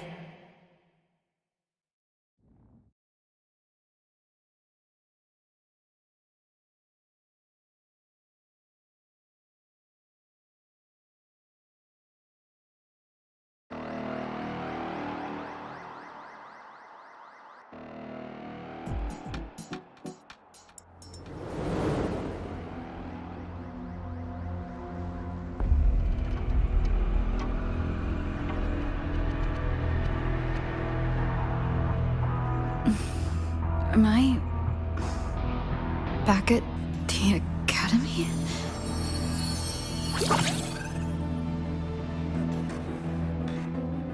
Yeah.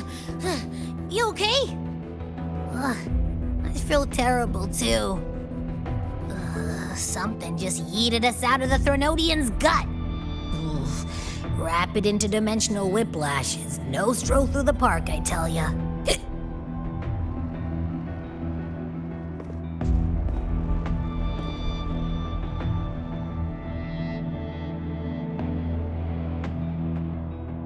The Exostrider isn't here. Uh-huh. The big guy's still stuck inside the Threnodian. Did you see that freaky black hand that popped up in the cockpit? The whole dimension freaked out, like it was trying to spit us out. Next second, the void matter had flushed us out here. I saw Navora in the flashes. It's the Fraxidus. Has to be. Everyone was standing right here. This is where void matter began to contaminate the sky.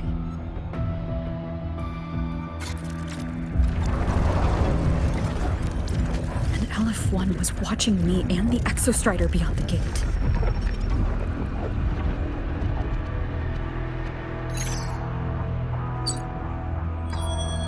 Mentor, finally got a hold of your signal. lost contact for an entire day. Everyone's been worried. An entire day? It felt like minutes. Time distortion from being inside the black hole.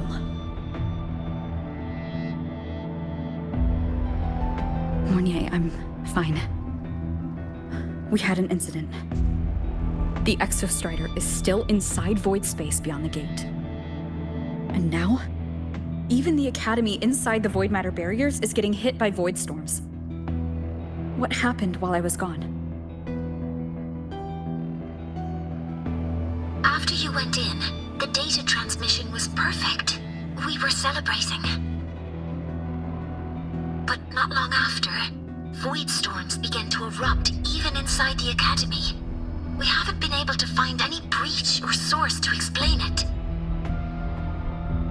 Most of lahai-roi has been evacuated to the Collective's escape pods, with Black Shore support. Those who remain are gathered here at the Institute.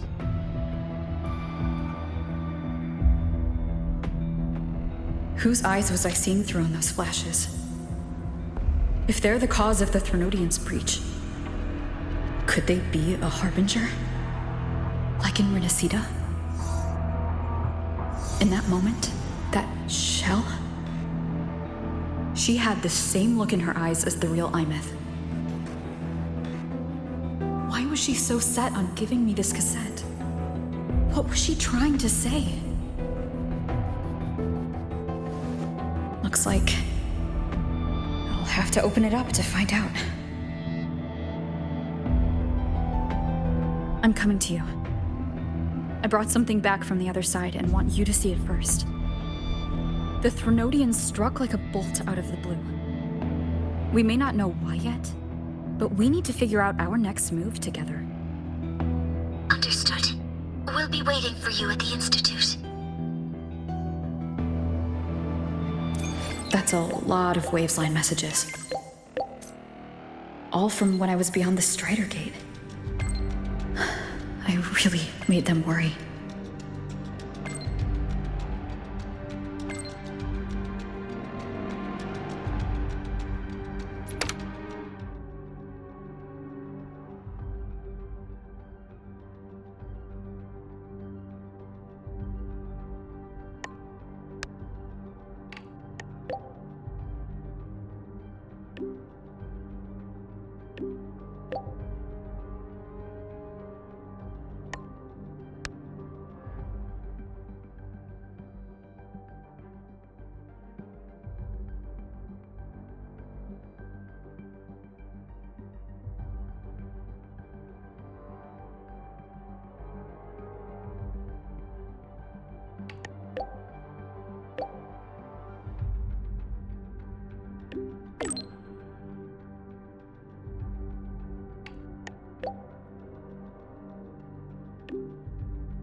Soliskin have swept the area.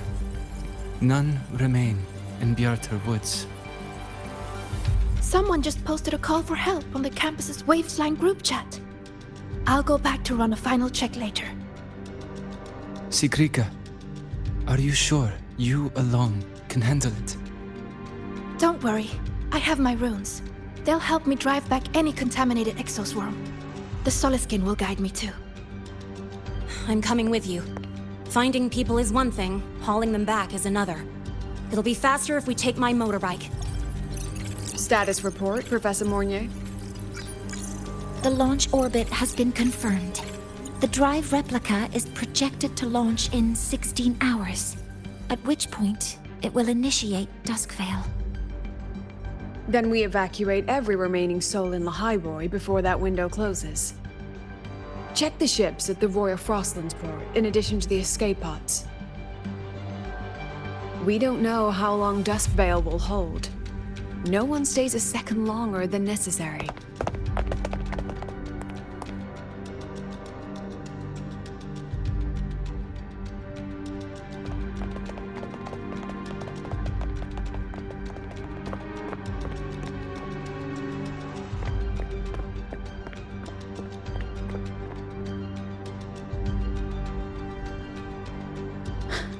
The Exostrider.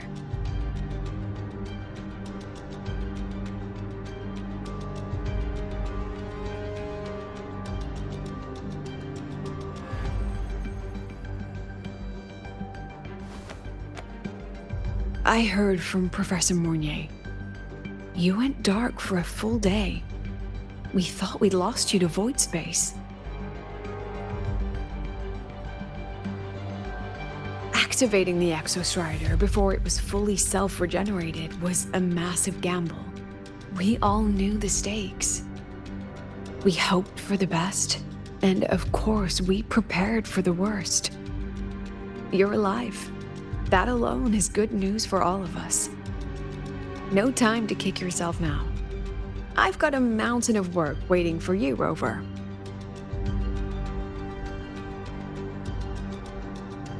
Please, have a look at this, Mentor. The Research Institute is running the final modifications on the drive replica now. The Roya are assisting with assembly and verification. It's built from the framework of the fallen reactor drive. Various materials from the Exostrider, too. It's everything lahai-roi has been working toward. This man-made heart is our final legacy for Solaris. In 16 hours, we launch it into the canopy above lahai-roi. Once evacuation is complete, it will activate, transforming the canopy into Duskvale.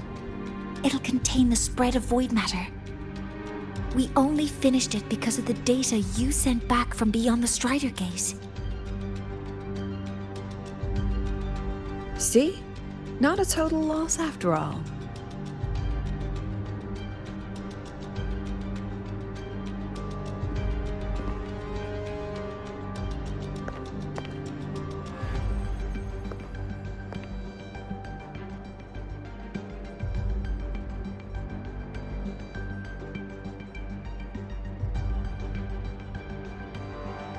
Thank you.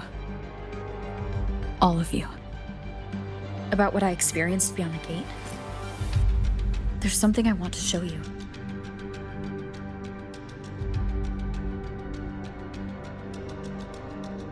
I don't think she gave me this cassette for no reason. Whether it's her shell or Imeth herself, she was trying to tell us something. A cassette retrieved from within the Threnodian. Now that is intriguing. Professor Mornier, is the analyzer in the cassette depository still operational? We can head there now.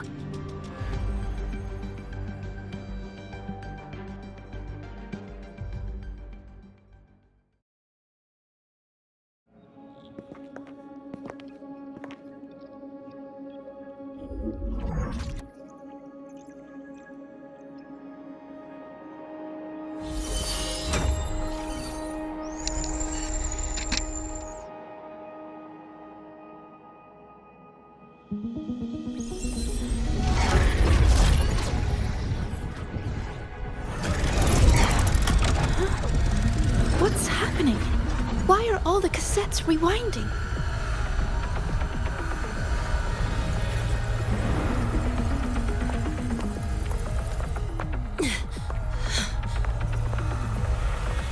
The whole server bank's going nuts.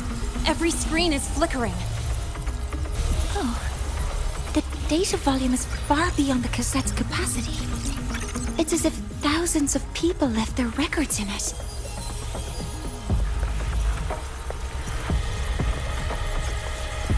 The storage system is destabilized. It's now flooding data into every archived cassette in the room. But this isn't memory data. Aside from the corrupted junk, the compressed mass consists of coordinates. Coordinates? From beyond the gate? Are they locations inside the Threnodian's black hole? Based on your report, Mentor, conventional space-time doesn't apply in void space. You can't plot a standard map there. If Imith went to these lengths to give us this, she wouldn't have made it impossible to follow.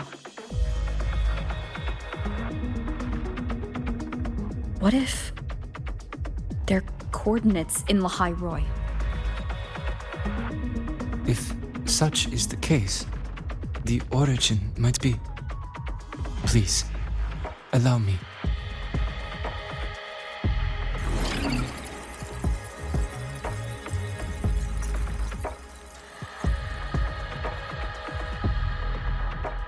A uniform format these coordinates share. I have verified 150 points using Sundermere as the origin. Each one aligns with a site of Royan runes etched upon stone, just as you beheld within Solisylon. Forged by the Exostrider, these patterns are. Void storms do not affect them. We have only glimpsed fragments of their meaning through the lens of Solisylon.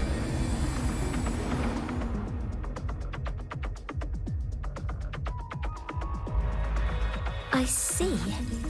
Let me overlay these coordinates onto a lahai-roi map. It should make things clearer for us.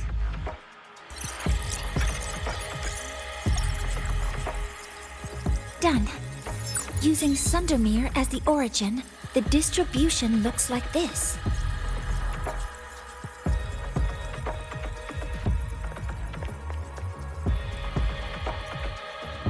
Everything matches. I'm spotting every Royan rune site in Bjorterwoods on this map. But what about the other coordinates? Wait, I know that spot. That's where the void storm hit at the start of all this.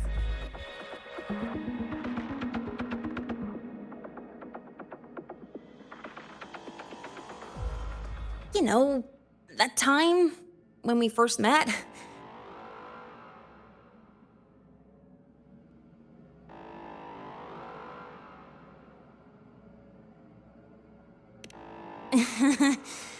Sorry.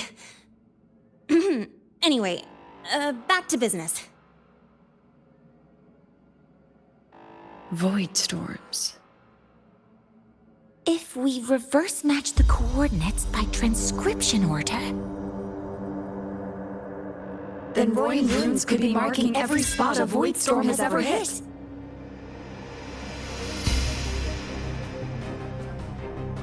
So it is. We Roya have observed something similar, but never perceived it as a universal law. Well, the runes aren't exactly neon signs on the stone boulders saying, "Look here." There are too many locations. With the personnel we have left and the autonomous bots... Leave the manpower to me. You want to bring people back from the escape pods? Precisely. With void storms spreading, sending people back out to find hidden rooms is too dangerous. Any venture into the unknown carries risk. Studying the Threnodian was a risk. Playing chess with the Fraxidus was a risk. And piloting the Exostrider through the Strider Gate was certainly a risk. But where there is a sliver of hope, the Space Trek Collective will always find people willing to bet on it. Once Dusk Vale is initiated, this place becomes a sealed tomb.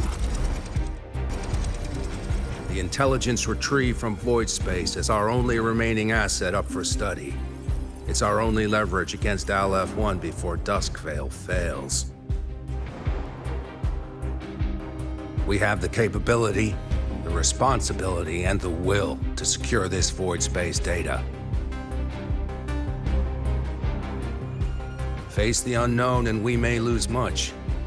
Flee from it, and we lose everything. Then leave the Outer Woods to me. It's the most heavily contaminated area. If this is because of what happened to the Exostrider,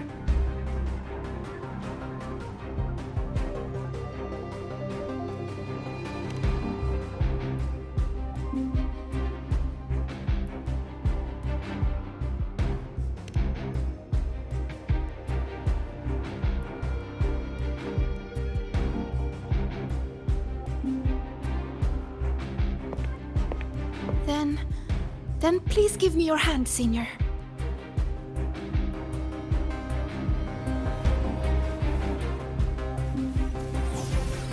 Use this. It will guide you to other Royan runes.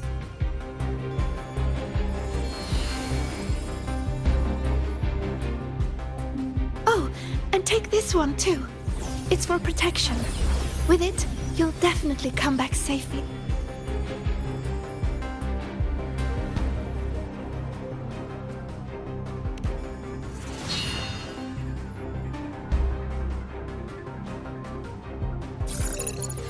Clock starts now.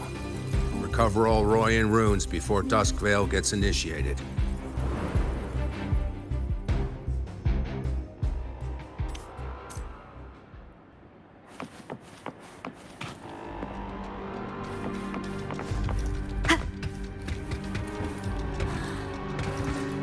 I'm splitting. My hand feels so warm. Incredible. It's like magic. So, this is a Royan rune. I'm splitting everyone into teams. They'll depart in waves according to their assigned groups. Yes, I'll make sure Good. none of the Space Trek I will Collective's prepare the proprietary interpretation tech for the leaks. Royan runes.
According to the map, the first one should be around here.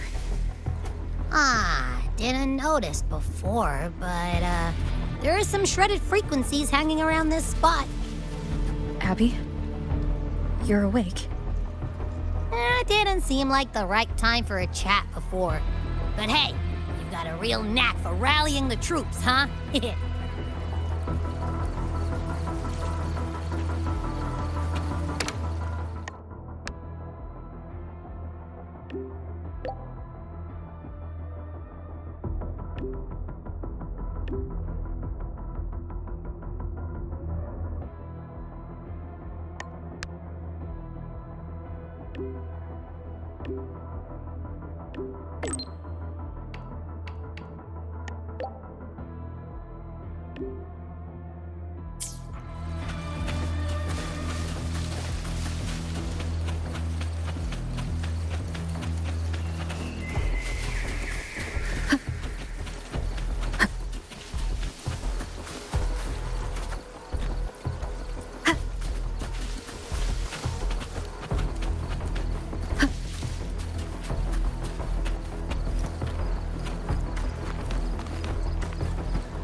The rune's responding.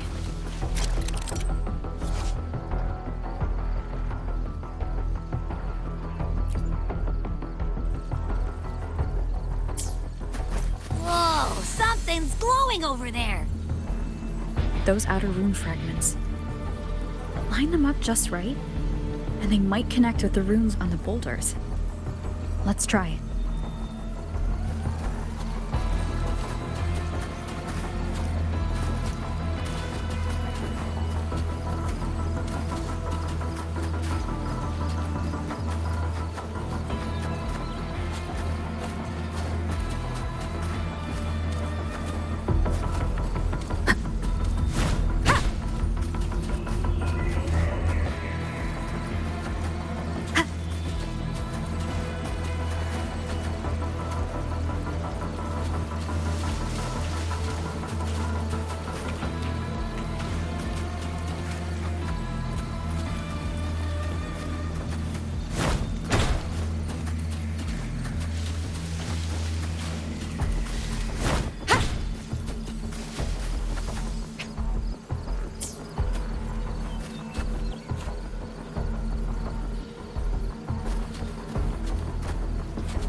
Actually found one!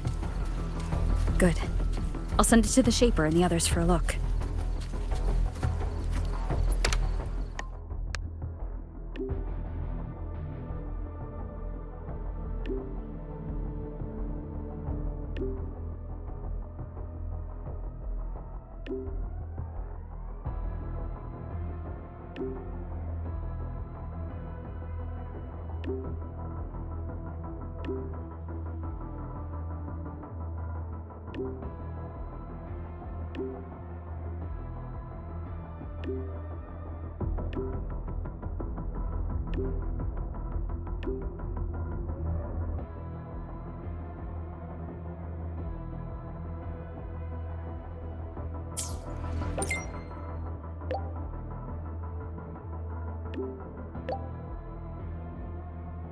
All right, on to the next room.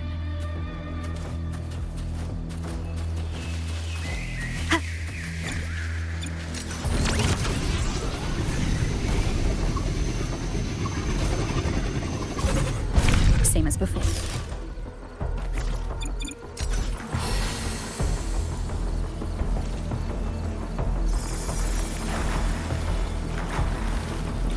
According to the mission details, there's still one left.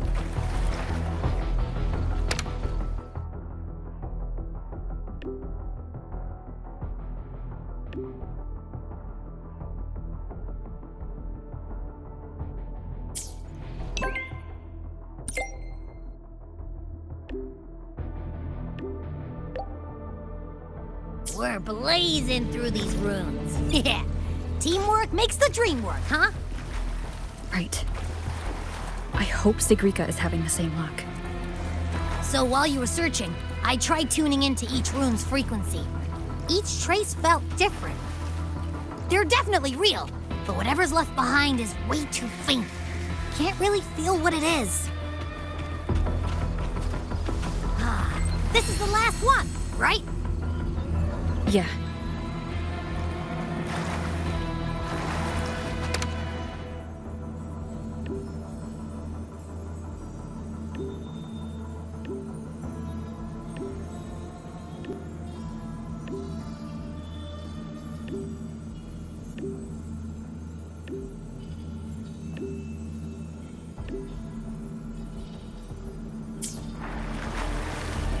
Done. I'll send it to Lucilla and head back.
What's going on? Mentor, you're back.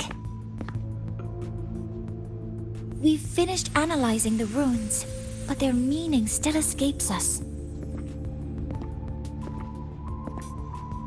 As for the overlapping coordinates, we've run multiple standard decryption algorithms, but the results are contradictory.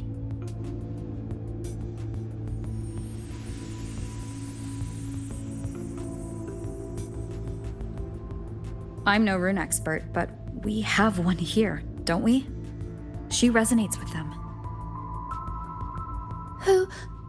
Wait. Me?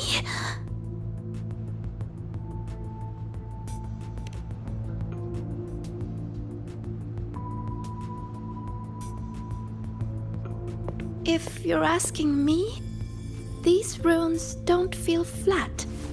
They feel spherical.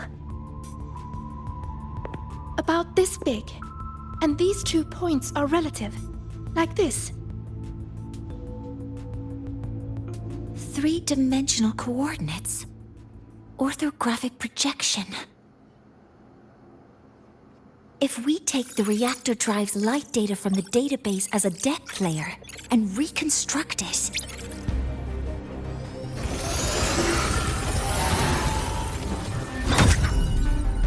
a map forms. The Royan runes are conveying a spherical map.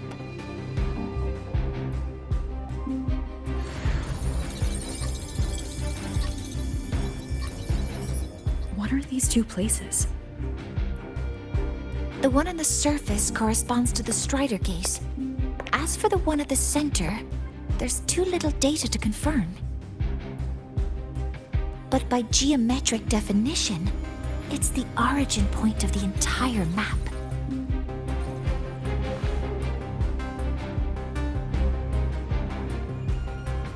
The Exostrider. That must be where it is in void space. It's the only thing that could survive there. The lodestar Imyth was trying to show me. Contamination around the keystone is off the charts. We've got no viable spatial data. In other words, using the Strider Gate to get you to void space isn't an option. I remember Lucilla mentioning a sealed rift in the Deemer Plains. Yeah, right. Once Hiyuki from the Special Response Force breaks the seal, that could serve as a new entry point. But without the Exostrider, are you suggesting crossing the Strider Gate and searching for it yourself?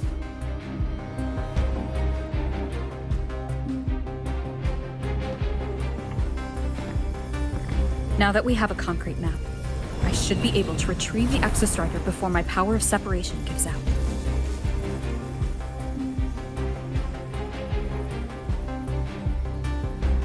A compelling proposal. Hard to refuse.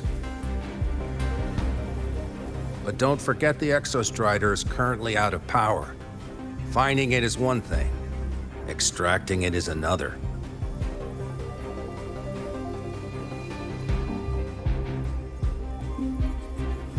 Then we set a hard deadline.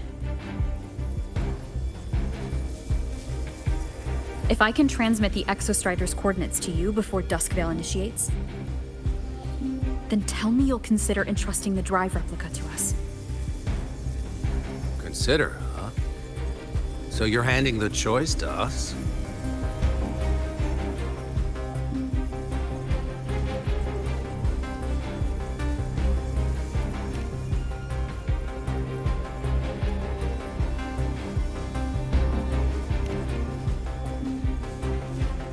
I'm not asking for a guarantee. I'm trusting you, the professionals on this side, to make the right call. Whatever that call is.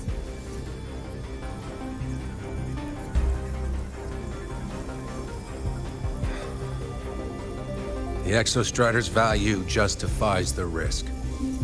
I agree to your proposal.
Here, this is the Deemer Plains map, updated with the latest intel.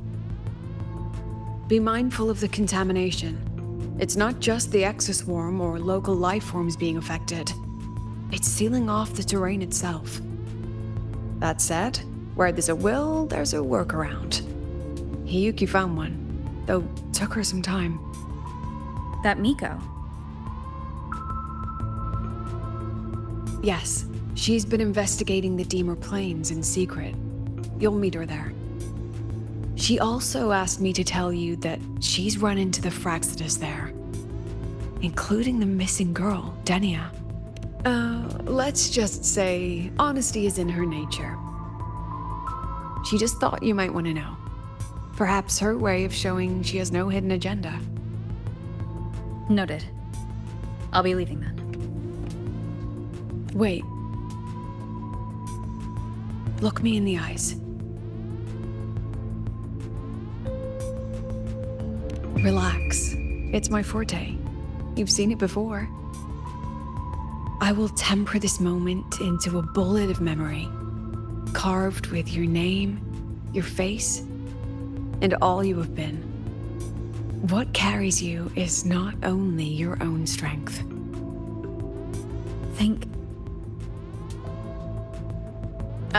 Save that for when you come back.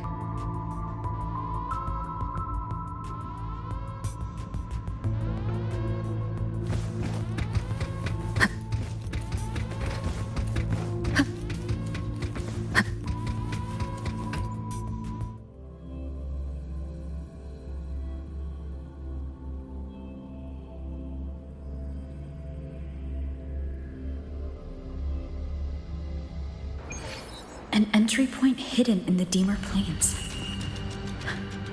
Time to get to Bjarter Woods.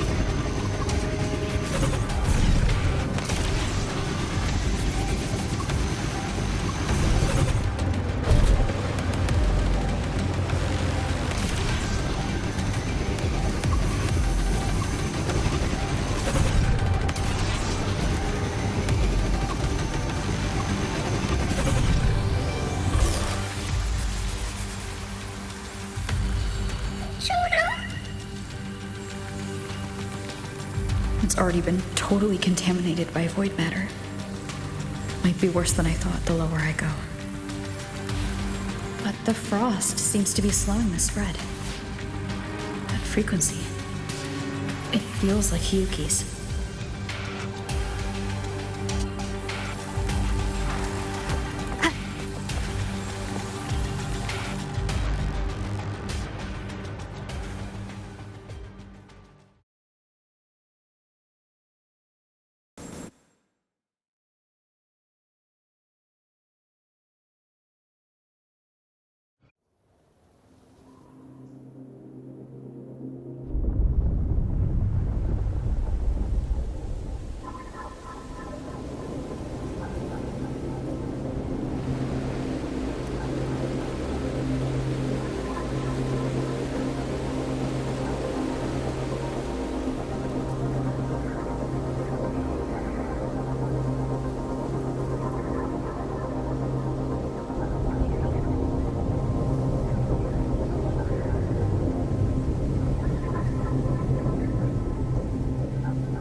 The void matter contamination is bad. It's not looking good for the Solaskin.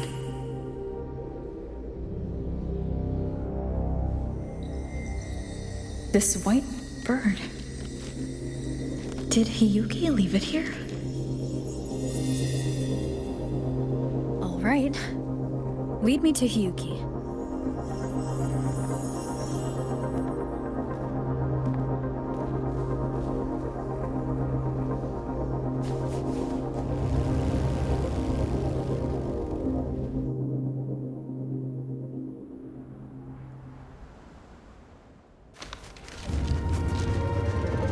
Where is it leading me?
She hasn't gone far. Probably watching us from the shadows.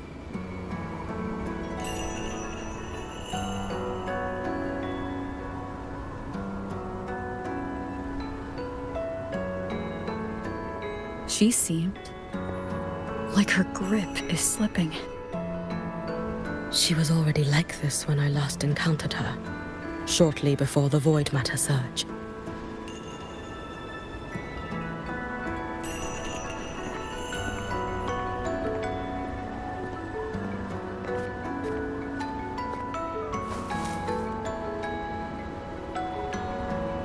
Yuki, when you fought Denia, did you see anything, like a shadowy hand?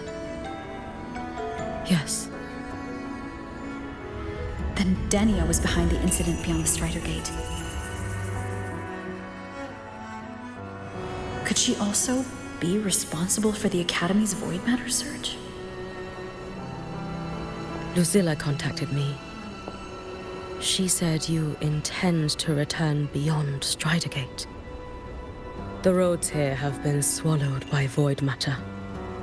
There is no direct passage. Lucilla must have told you of the rift that appeared over a decade ago. Thinking back now, that was likely the Fraxidus' doing. Luke said the Grand Architect caused that rift. That was what led to Imith's death in the simulator cockpit.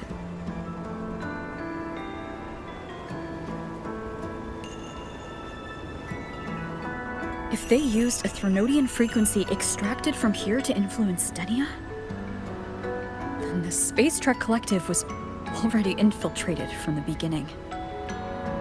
The Threnodian surge now could be their attempt to force the girl to master that power. Or perhaps that power within her has simply broken its leash.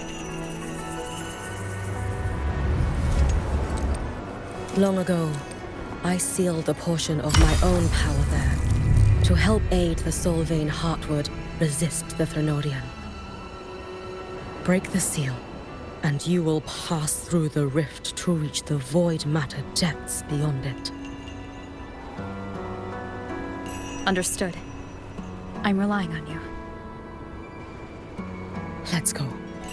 Time isn't on our side.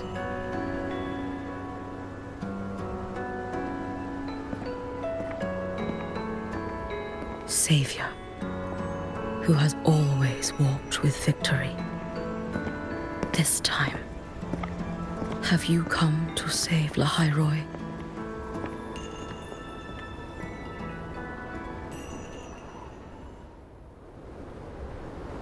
This is...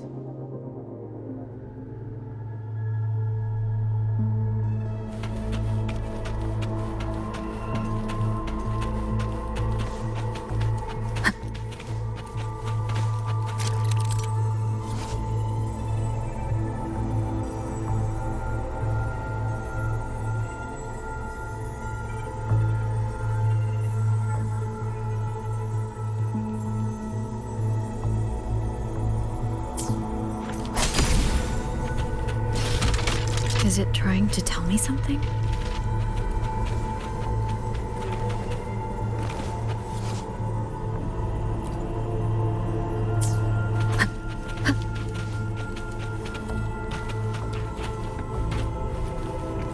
Aleph 1 seems to hold little interest in anything besides humans. Most of the structures it devoured have drifted here.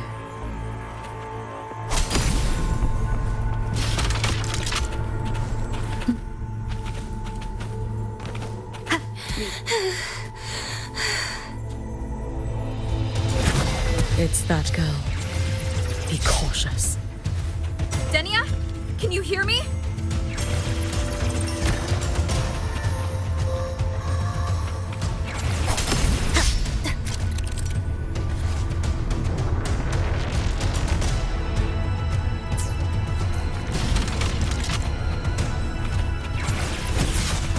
I will handle this.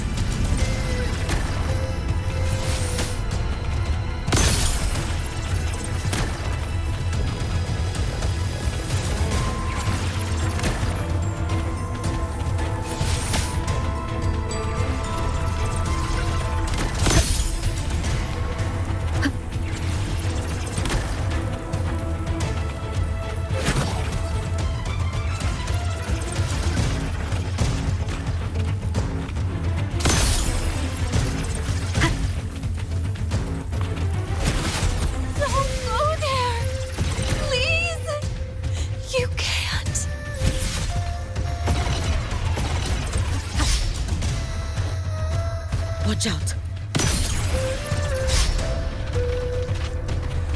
No!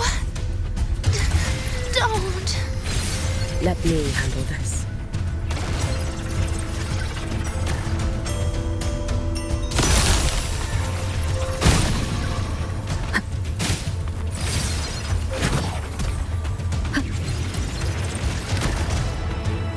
It's fine.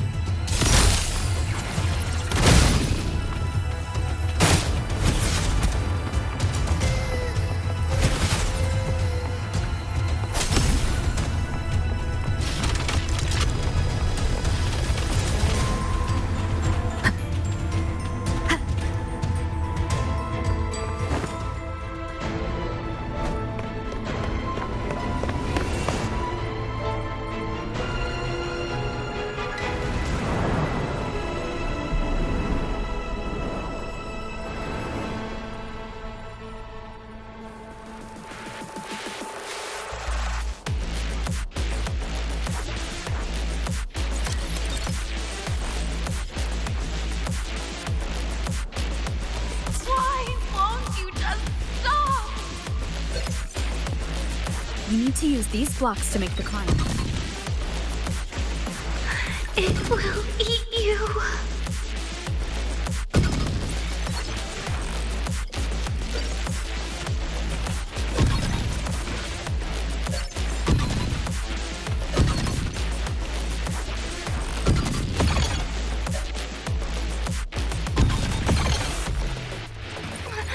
Sorry.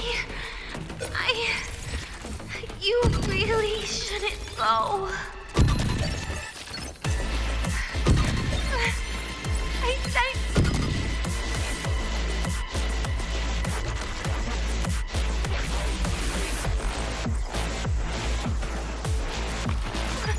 Sorry.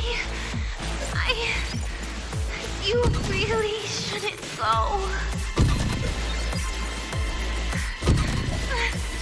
I sent you away. So why? So it was you, Denia. The one who pushed me out of void space.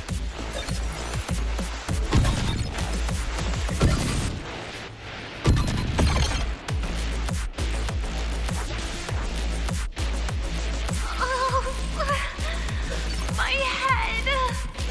It hurts.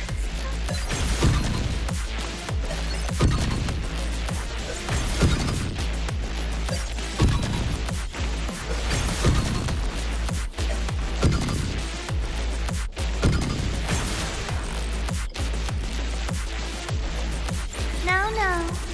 Playtime is over.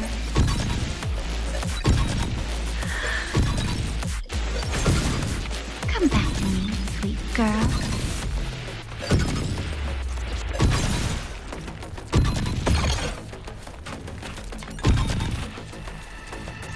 No! Please! Don't eat me!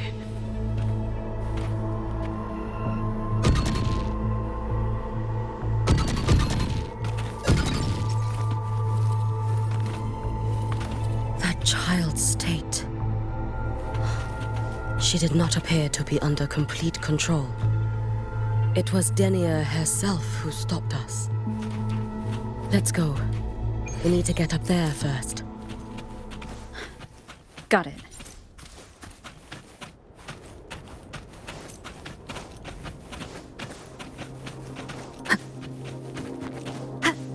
Have you been watching over Denia here?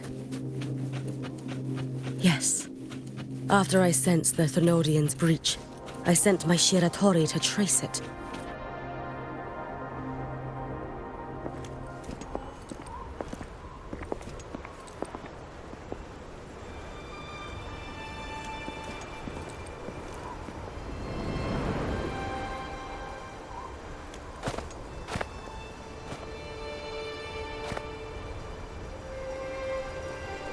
Wait here. This seal is wrought from the future's tithe. To put it simply, I drew upon countless versions of my future self and anchored them here to suppress the void matter. To break the seal, is to reclaim those futures. That task is mine alone. I understand. I'll leave it to you. There is one thing. With Aleph 1 active, I may not be able to restore this seal once it is broken. You choose the most perilous path at the most perilous time.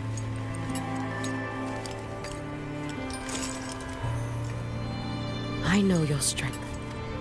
I know your history of victory.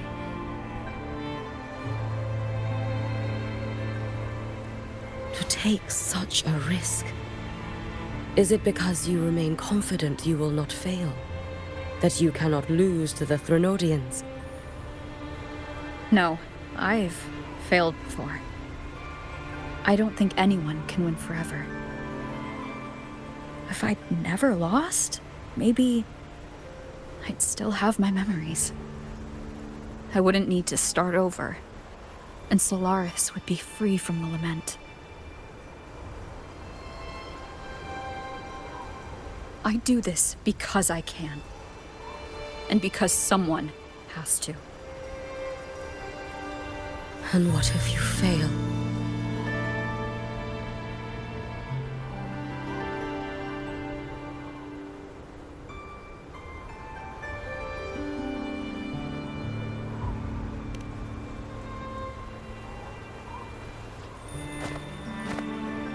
I meant, what becomes of you?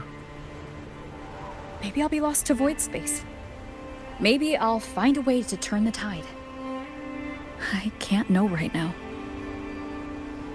But if I don't try, there's no way I'll ever know. What makes me scared isn't coming up short. It's the thought of not giving it my all. The cost of this attempt is steep, and you bear the weight of many. I expected more caution. To fail even once against a Threnodian is to invite apocalypse. Even knowing this, you would still go. Hiyuki, Lucilla told me you fought a Threnodian in Ashinohara for a long time. I don't know how you did it, but I can only imagine what it took to hold the line in a place already so destroyed. So, I'll ask you. Did you fight in Ashinohara because you were certain you would win? No. I was not. I never was. Then you understand why I'm doing this. You would make the same choice in my place. I see. I will attend to the seal of flaming Sakura. It will not take long.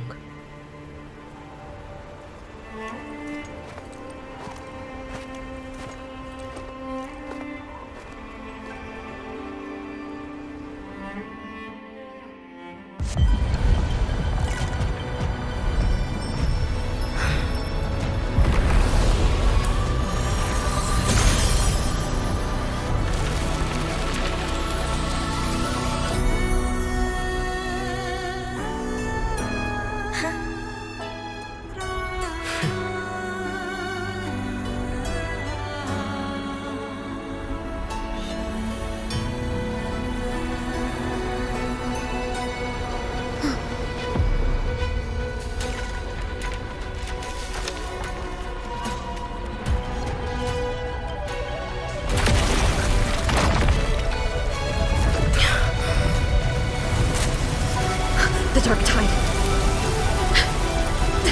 Hiyuki, let me help! No need. I must do this myself.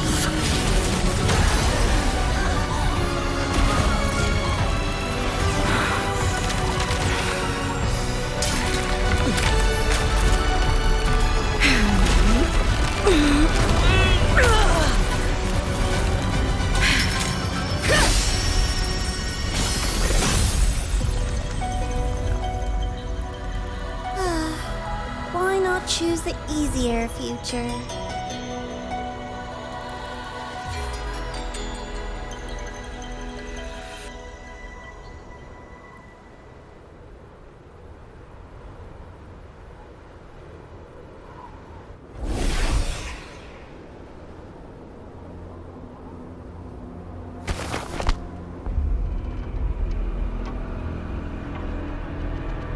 The girl. Oh, it's been a while, Miko of Flaming Sakura. And you as well, Rover. I burned my future as a Threnodian resonator. Your plan holds no meaning now. Every step in our dance has its purpose, Lady Miko. Our paths have crossed often, but in my design, this is our true introduction to each other.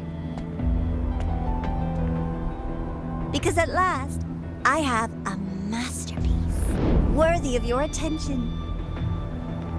You infiltrated the collective for Denia and Hiyuki. You wanted Leviathan's power to merge them into one. Denia was always a Fractidus creation. She's honored to be used as intended. A creation? The Mia disappointment made me think.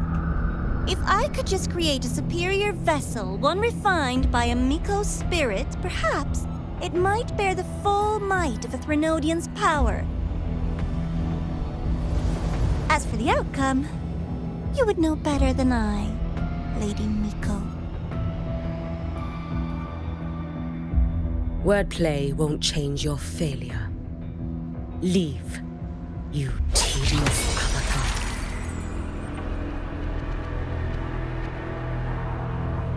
Failure? No. Listen, you two. I'm just showing Solaris another possibility. If we made one Denia, we can make another. And another. Until we hold a complete obedient Threnodian resonator in our hands. Your own borrowed future showed you that. A true Threnodian resonator will exist.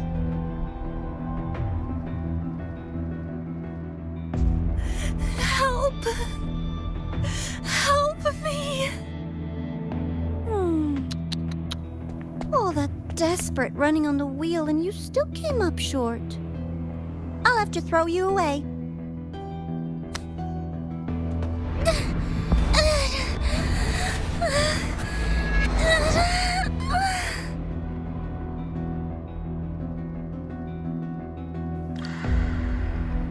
She can deny it all she likes, but the void in her heart is the same as Aleph One's. That emptiness, it will always pull her towards the Threnodian's power.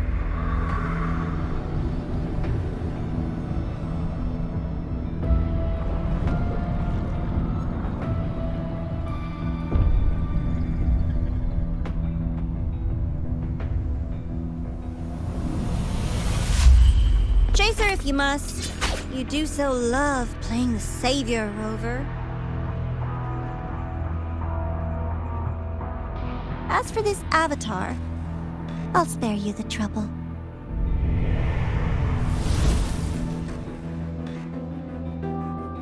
Wasting time on one of their avatars is pointless.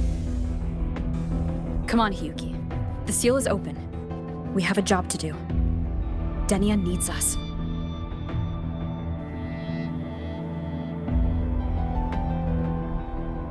If you wish, I can tell you about my history with the Fractidus. But of course, Denia is the more pressing matter. It's not hard to guess.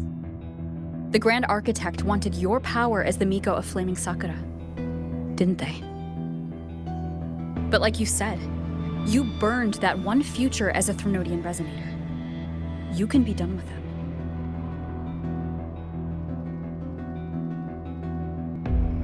Right now, Denia's state is what worries me. I fear that child may already be.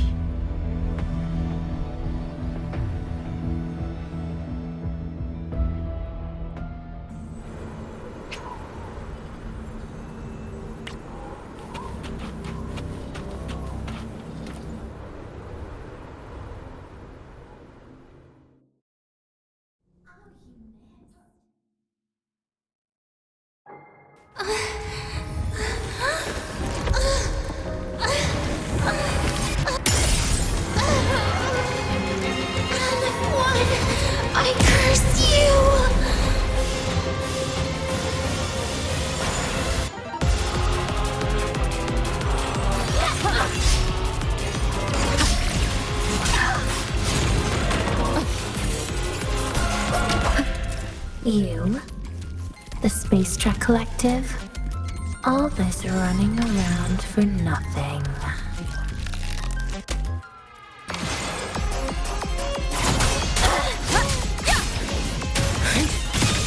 Lend me your strength.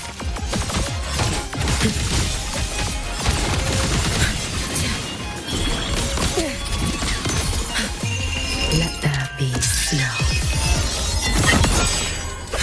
With snow paints, with the snow fading away.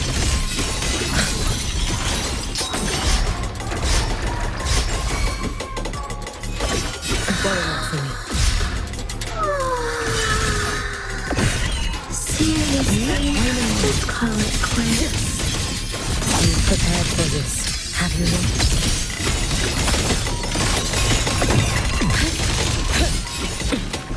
Wind calls. Waves follow. Hopefully this helps. Just stop! There's still time! Why won't you? Still refusing to turn back!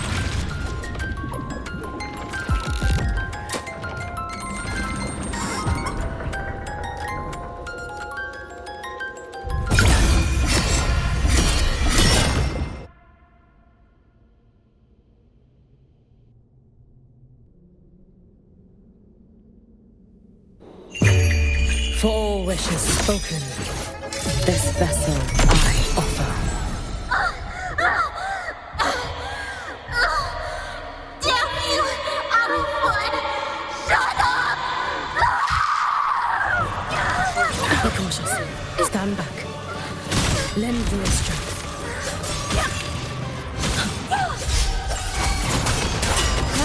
Hopefully this helps. I am the Tempest!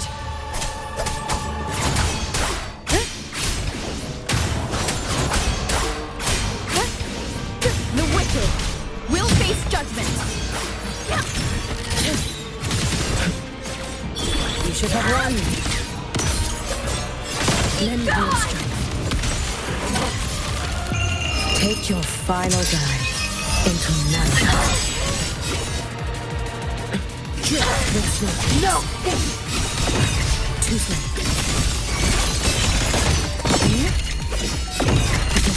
Fading away. Follow my moves if you can. May the Sakura incinerate. Burn this self away. Wind call. Waves follow. Waves rise. Judgment strikes.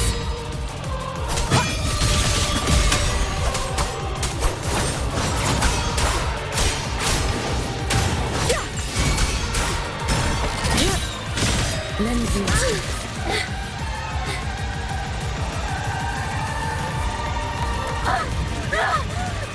This is all pointless!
Go inside.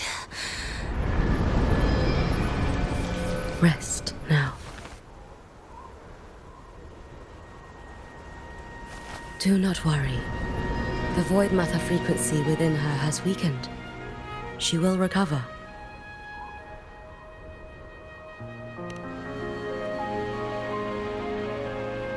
Forgive me, but I believe waiting for the void matter to spread would take too long. This will be faster.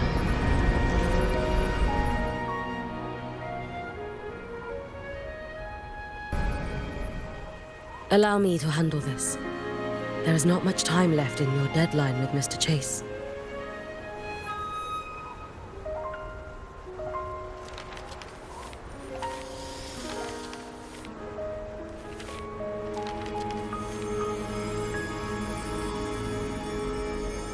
My Shiratori can guide you through void matter, but the concentrations here go beyond its strength. So I will draw upon a future where I learned to fully channel its power. It will protect you and help you find the path you seek.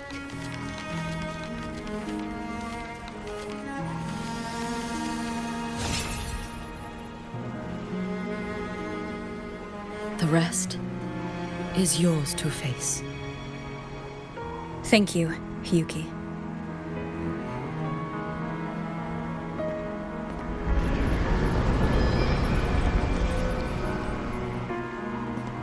I've read the Space Trek Collective's report on Imeth.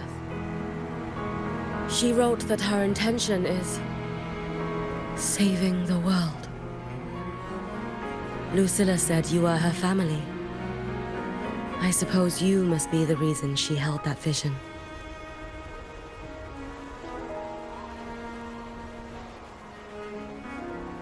Do you regret it? Leading her to the Savior's path? To a life of pain and struggle? One must walk this path alone in order to protect.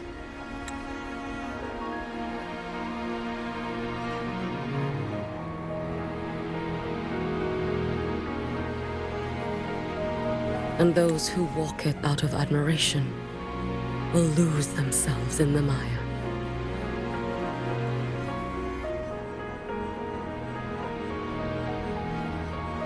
No, Hiyuki. I don't seek Imeth to confess my regrets. I want to find her, so I can tell her. I hope to make you proud. I hope I haven't let you down. I've always been proud of her. She chose to walk this path with me, so I know I'm not alone. Should I ever fail, I know there will be someone who will continue to protect Solaris. With your extraordinary strength, that is indeed possible. But for those who are too weak to save others, there is only futility waiting at the end. As I learned when I failed to save Ashinohara. All I can do now is hold my Sutsu tightly to ensure that after Hiyuki, there will be no more Miko of Flaming Sakura. That is all that remains.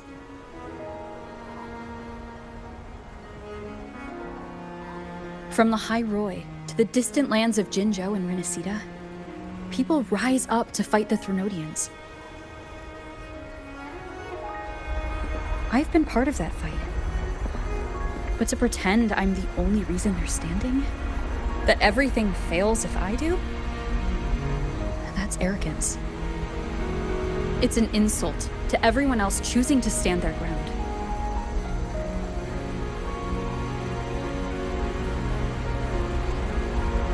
My victories were never mine alone.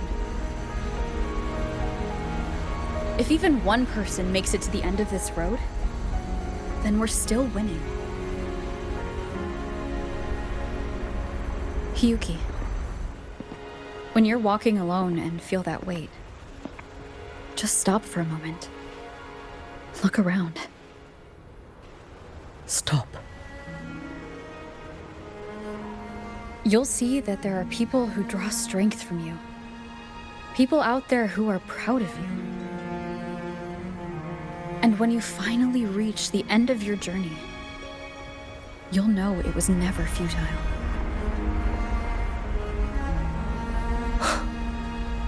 How enviably brilliant.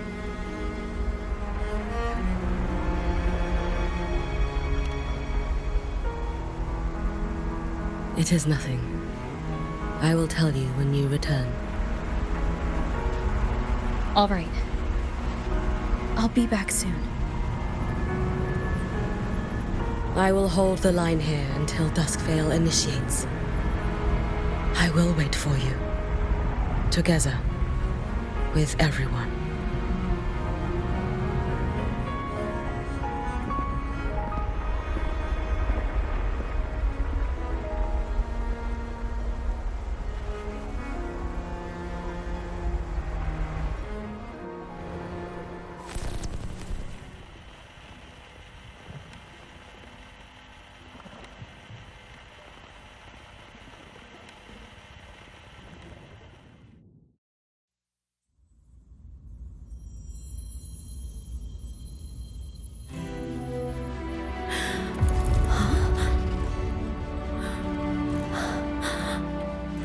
Exostrider?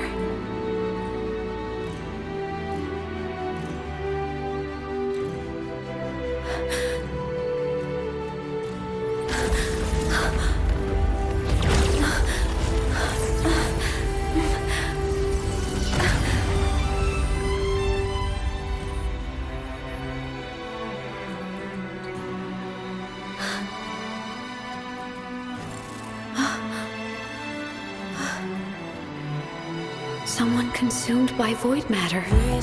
Come here. The Exostrider's power is nearly spent, but I'll do my best to protect you.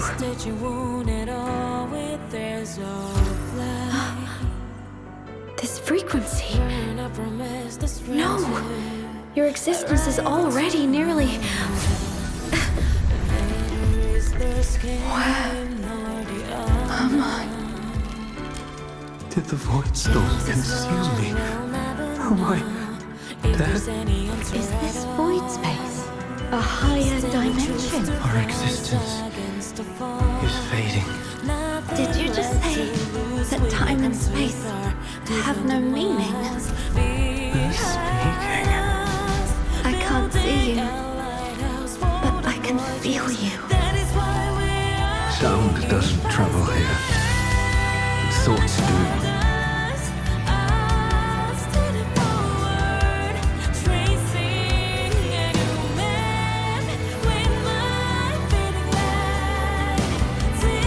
The Exostrider? Why is the Exostrider here? What happened? The light. What should we do?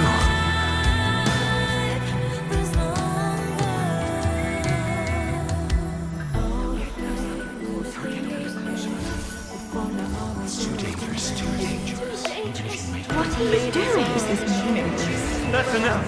It's futile. Our lives already ended in the void. I heard the Exostrider's cry for help.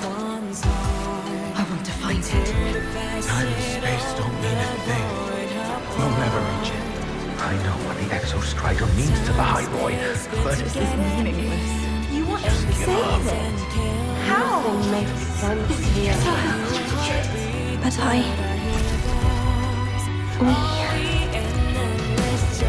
We made it to the stars to reach for the unknown, didn't we?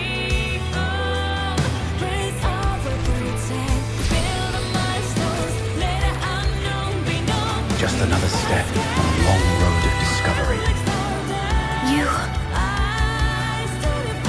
This is where we came from. A space-time coordinate with the Exostrider is the origin? But that's impossible inside a black hole.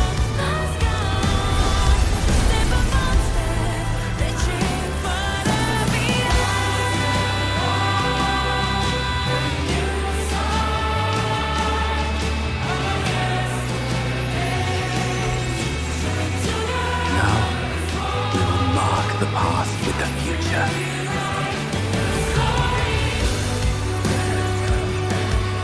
Thank you. You charted the unknown with your lives. I'll make sure it's not in vain.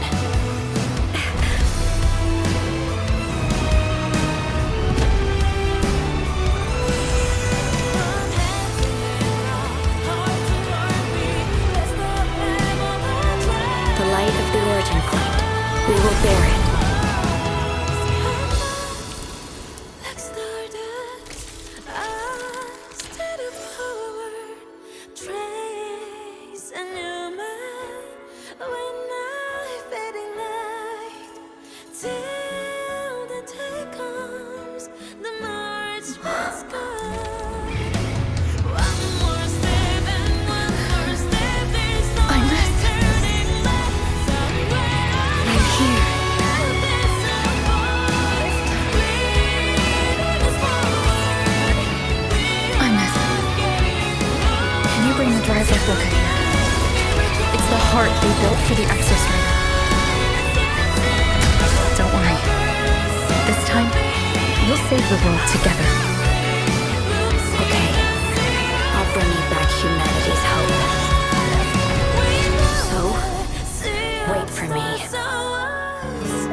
The Exostrider's frequency is decaying.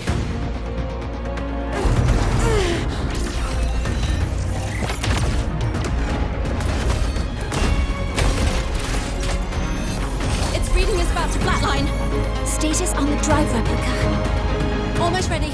We just need the calibration data now.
Assessment.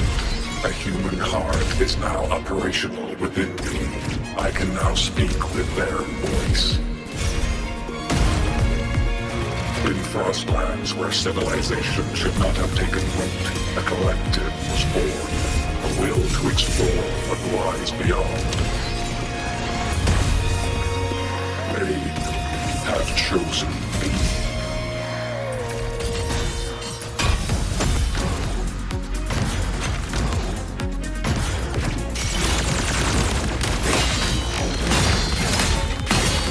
Execute.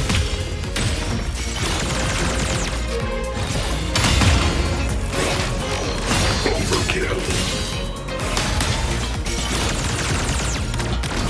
Engage.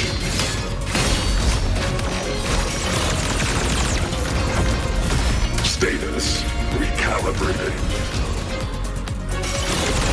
Evaded.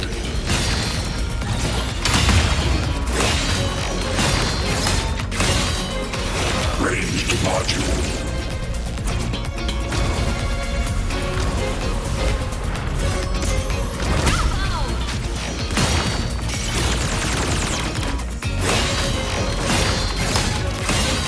Execute.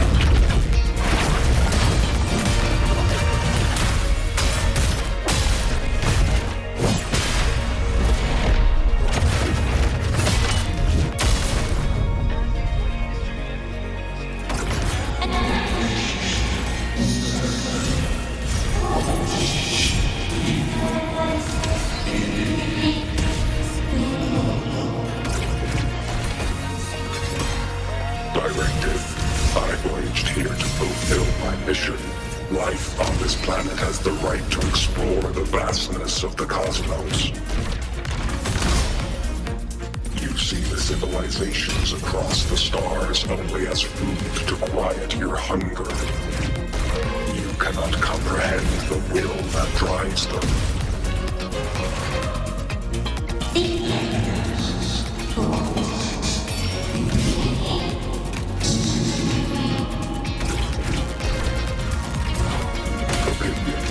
Even if humanity's final frontier is an endless void, it is not proof of a meaningless pursuit, LF1.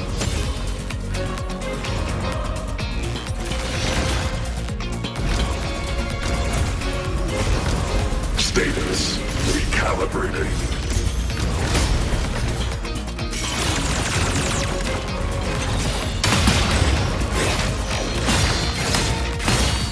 Execute.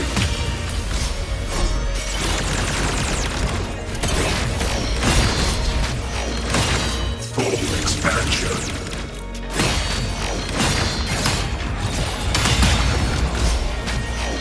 Overkill.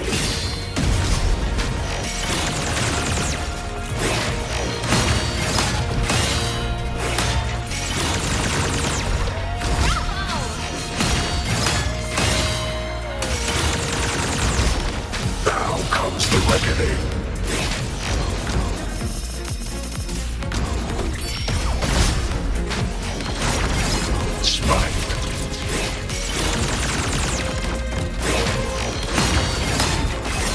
Execute.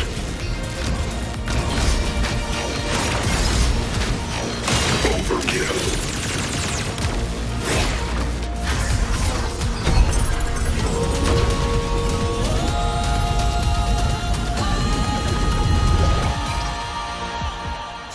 Verdict.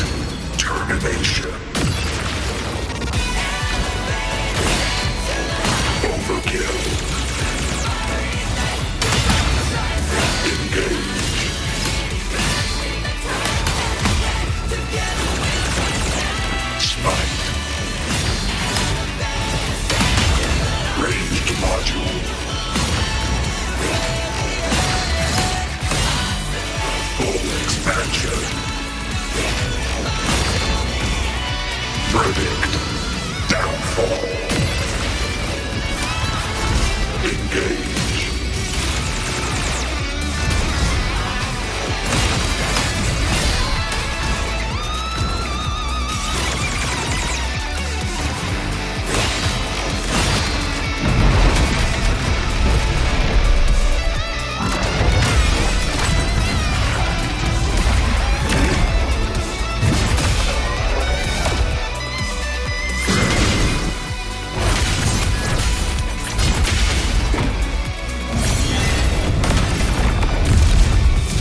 confirmation.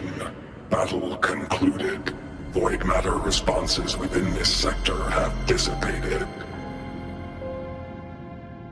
But Threnodian LF-1 wasn't destroyed.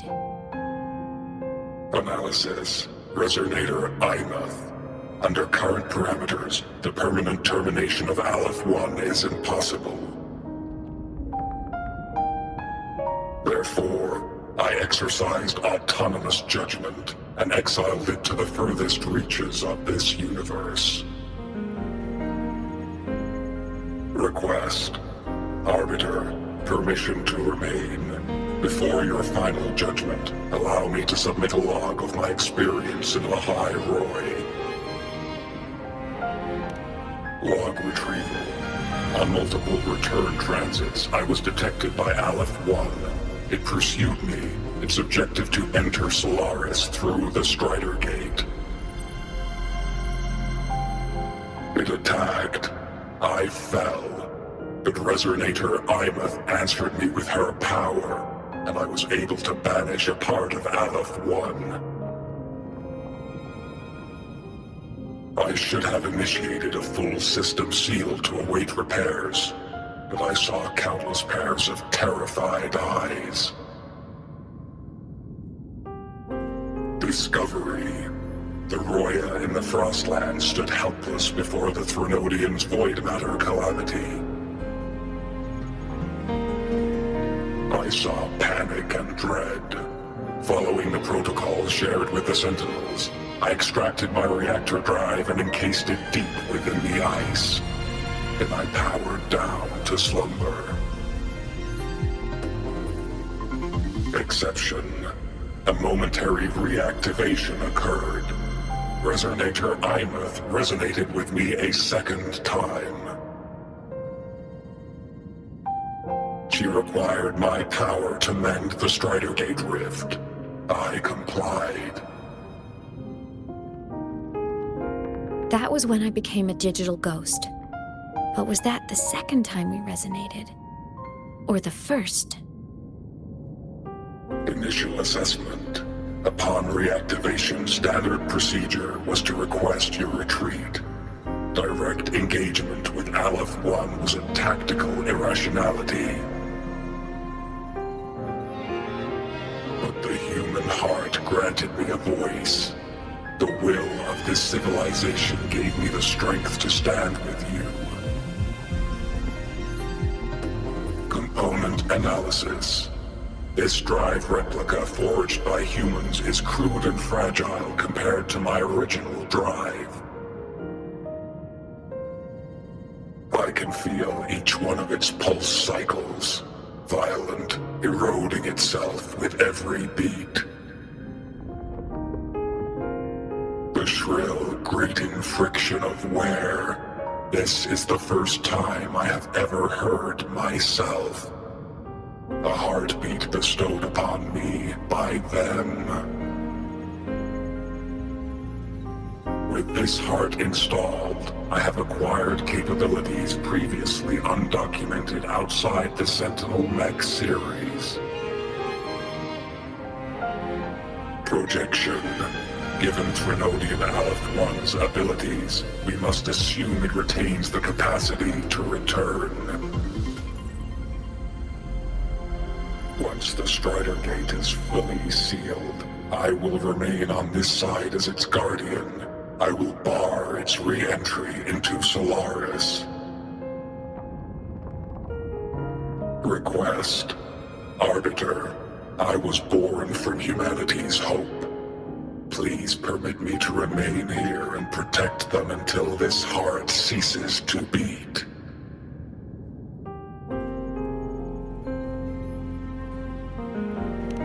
Query. Resonator Imuth, are you willing to accept a portion of my power? When I first arrived in lahai-roi, your assistance allowed me to seal the Threnodian beyond the Strider Gate. Your current state is a consequence for which I bear responsibility. While I slumbered, You safeguarded lahai-roi in my stead. Now, the death that once drew near has been severed. Henceforth, your companion will be an enduring life. Summary: I am experiencing the state defined as guilt. Oh, Exostrider, you're really wearing your heart on your sleeve, aren't you? But hey, I chose this path myself. Made my peace where it ends a long time ago. As for your question, this savior's got a career to uphold. Gotta level up if I'm gonna keep kicking bad guy butt, right? So your power? Hell yeah, I'll take it. Authorization. Resonator Imouth's agreement confirmed. Synchronization limit removed. Commencing resonance. Suggestion. Don't you dare feel guilty. Thank you for living up to my hopes. So, let's make our goodbye a happy one, okay? Detection. Arbiter, you have brought your cassette. Proposal. Please allow me to take it. I wish to burn a frequency onto the tape for you to return to lahai-roi. Briefing. While traversing the stars at high velocity, my trajectory once intersected with a slow-moving probe. Its hull was marked with Solaris script. Its launch date is estimated to have occurred a long time ago. I intercepted and recorded the signal it has been continuously transmitting to Solaris. Its name is the Far Watcher. Objective. I wish to offer this recording as a gift to the people of lahai-roi. Status. Strider Gate closure imminent. Preparing to return the Arbiter and Resonator to lahai-roi. Query. One last thing, Arbiter. Will you permit me to alter my designation to bear the name lahai-roi? Designation change complete. Thank you, Arbiter. Valediction. Farewell, Arbiter. Please deliver my temporary goodbye to the people who forged this heart. Prediction. We will meet again in the boundless sea of stars.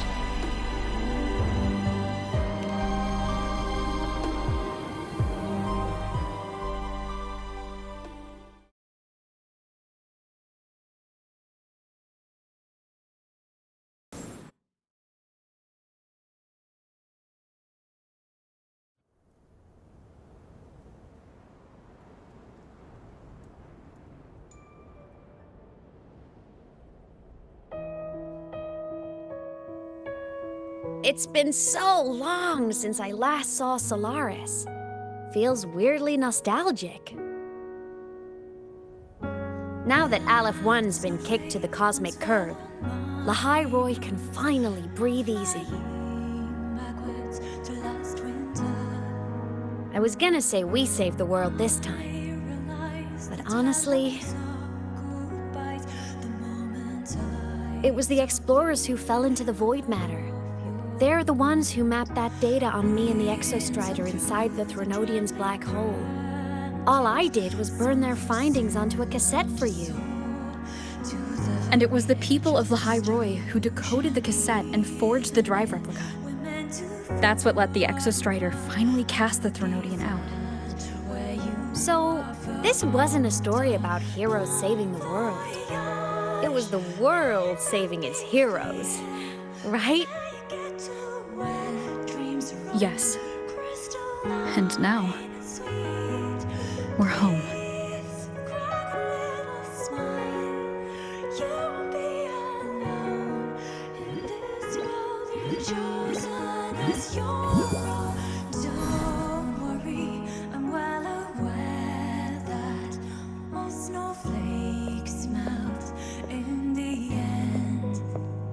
You're back.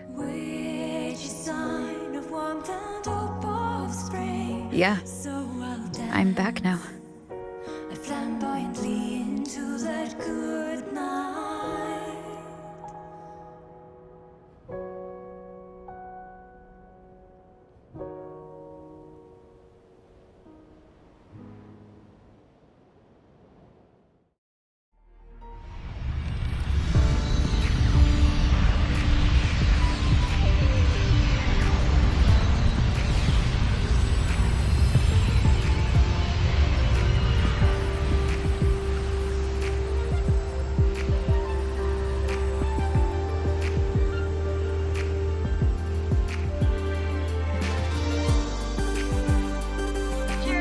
One's recent activity, impact was successfully contained to the Dema planes. Within the planes themselves, void matter concentrations have dropped significantly across most sectors. Monitoring data from the Space Trek Collective confirms that Threnodian markers within the region of lahai-roi have now fallen to near zero levels. Exostrider activity has fully ceased. However, related research into its technology will continue. Deployed by Star Torch Academy have successfully neutralized all anomalous constructs activated by the Threnodians across lahai-roi. The experience gained through this mission will carry forward. In the Outer Woods, the area closest to the Threnodians' attempted breach, partial structural damage has been confirmed. Overall, the situation remains well within control. As void matter levels continue to drop, the Roya will regain access to a broader and more stable range of territory.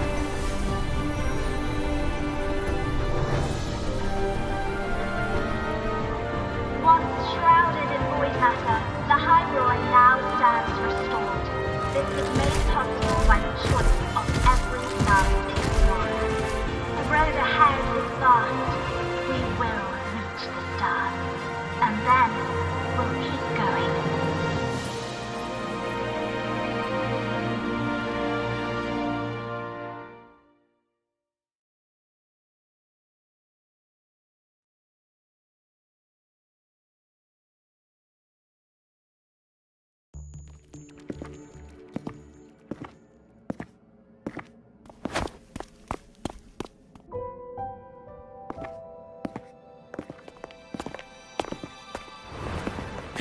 You made it!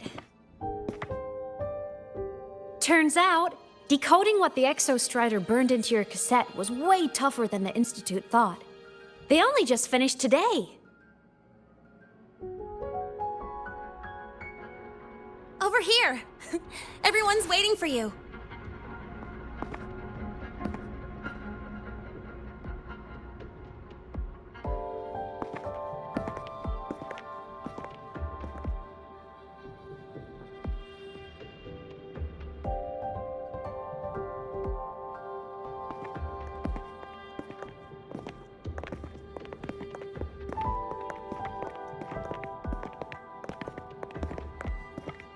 What could it possibly be?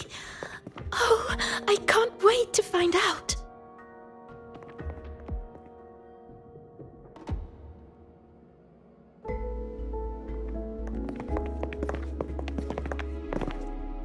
The Far Watcher. I have to admit, I was genuinely surprised when you handed me this tape and said that name. You said it was one of the 9 interstellar space probes launched before the etheric sea engulfed Solaris. Correct. The 9 stars on the Space Trek Collective's emblem represent those probes. Ever since then, Solaris never received another signal from them.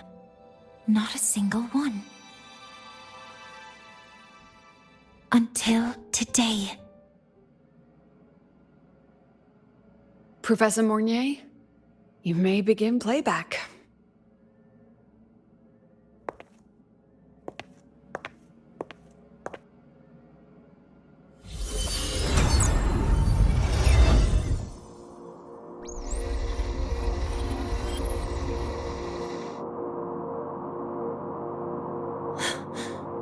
This sounds like white noise. Judging by the cassette's data, they're sounds the Far Watcher recorded while drifting through different galaxies. Sounds that have been lost to us for centuries. Silenced by the etheric sea.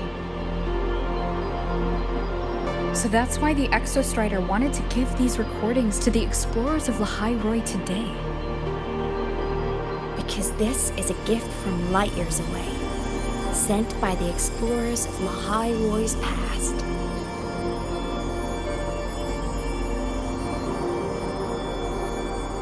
Echoes from a sea of stars.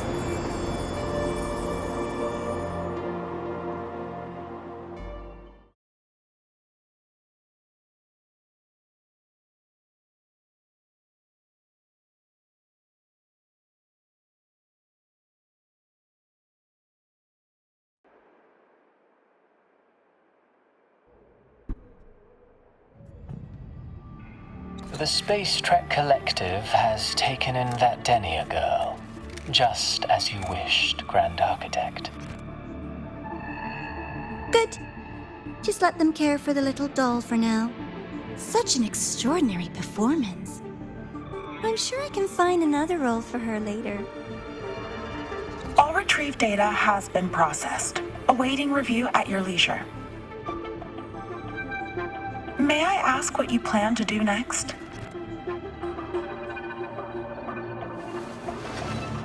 Plans are progressing everywhere, it seems. I've dallied in lahai-roi long enough. Time to stretch my legs. Cristoforo, be a dear and run a message to Eris and the new Federation for me. Understood. Though I suspect the Vice Architect will begrudge once more your sending me to disturb their precious quiet. Oh, and will you require me to draft a prologue for your characters? No need. I'll pay for Lova a visit myself first. That will be all for now.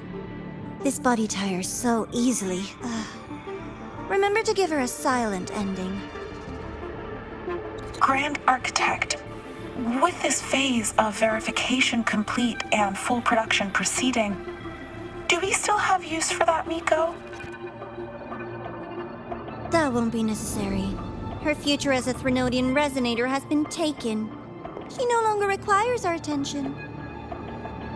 Besides, she's failed one too many times, drawn one too many futures from herself, and she still insists on walking the path of saving Ashinohara alone with no intention of stopping.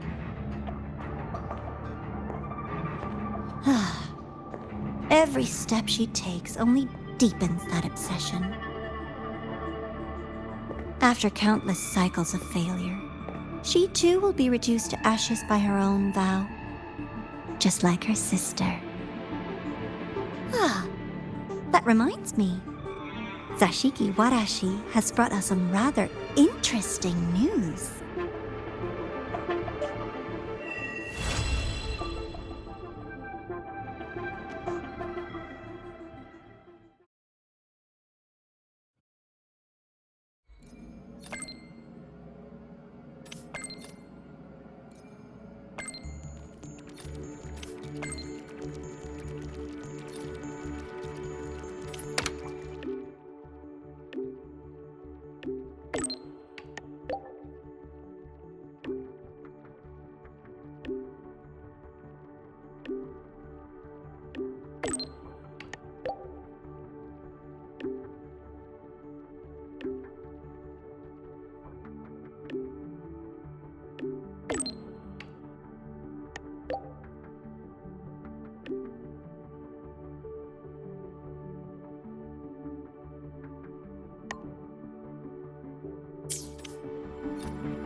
First, no quick thrills. Second,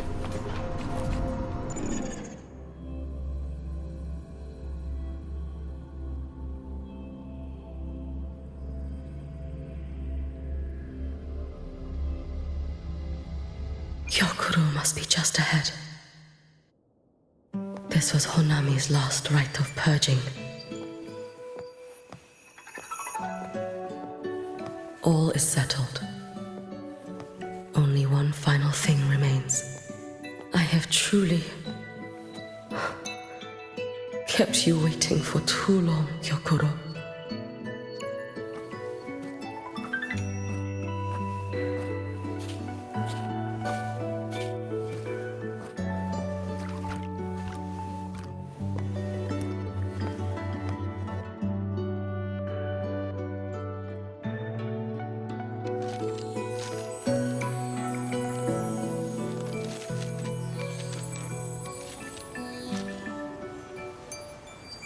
Finally came to see me. Yes, I have come. Made up your mind? I have. Ready to kill me then?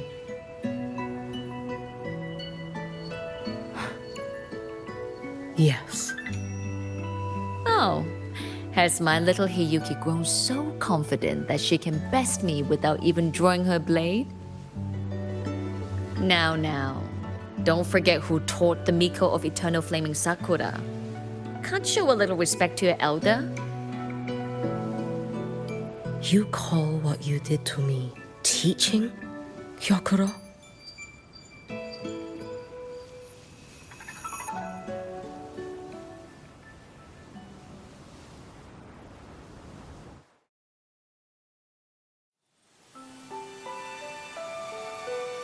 Come then. Miko of Eternal Flaming Sakura.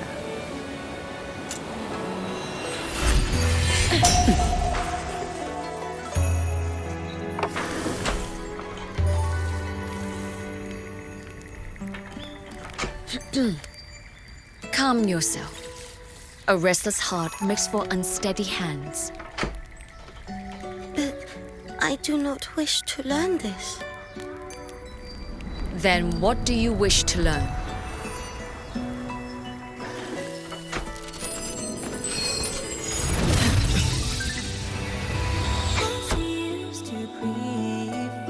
This girl will become a great archer. No, look at her hands. They are swordsman's hands. Not in this life. Her hands aren't ones to hold a blade. Isn't that right? Well now, you have refined your technique.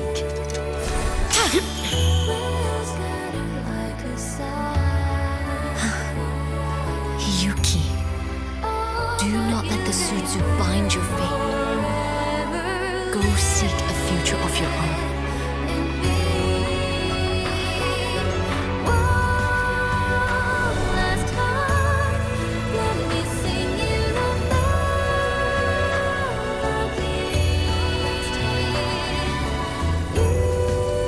Focus, Hiyuki.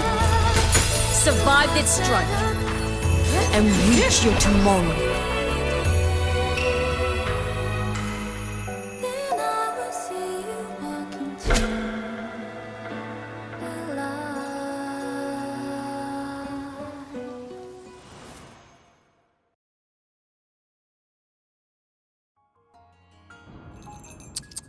You have mastered many skills from others, but have yet to master the blade work of your own flaming Sakura clan. The last Miko withheld too much. She refused to teach me a single technique. Do you resent her?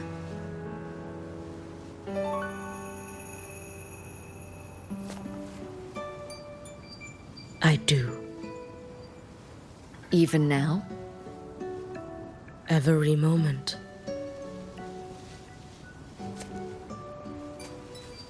I resent that she did not step down long ago. Instead, she burned every future she had and left nothing behind. Not even ashes. I resent that she did not pass her skills to me. That she sent me away each time she trained. Now, there is nothing of her left in me. Hiyuki. I resent that she always told me to be myself, yet chose a death that was nothing like herself. And you resent that even after dying? She lingered as a spirit, waiting only for you to send her on. I was being cruel, wasn't I?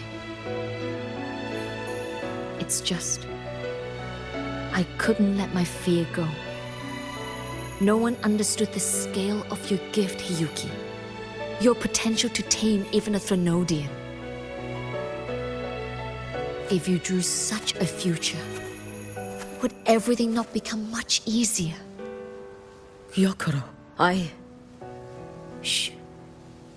As long as it comes from your own heart and will, any future you choose is acceptable.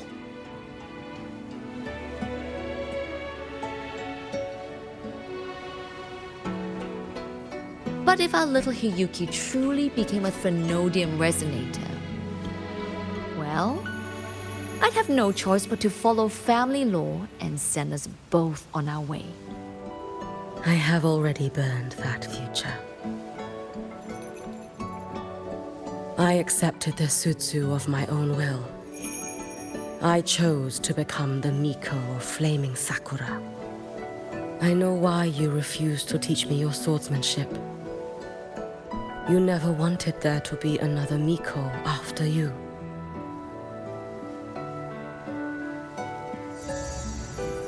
I will fulfill that wish, sister. After Hiyuki, there will be no more Mikos of Flaming Sakura. The Miko of Eternal Flaming Sakura. That is a heavy title to bear. It is. The future ahead is long. Very, very long. I know. Through the Sutsu, we draw strength from countless possible futures. But each time you do, you see yourself draw closer to Miko's destined end. A future burned to cinders, leaving nothing behind.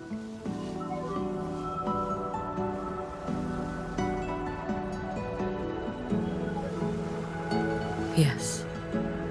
And before that destined end arrives, I will find a way to drive back the Threnodian. So that Gyokuro may simply be Gyokuro. So that Hiyuki may simply be Hiyuki. So that Ashinahara will no longer need a Miko of Flaming Sakura. You have grown up, a little Hiyuki.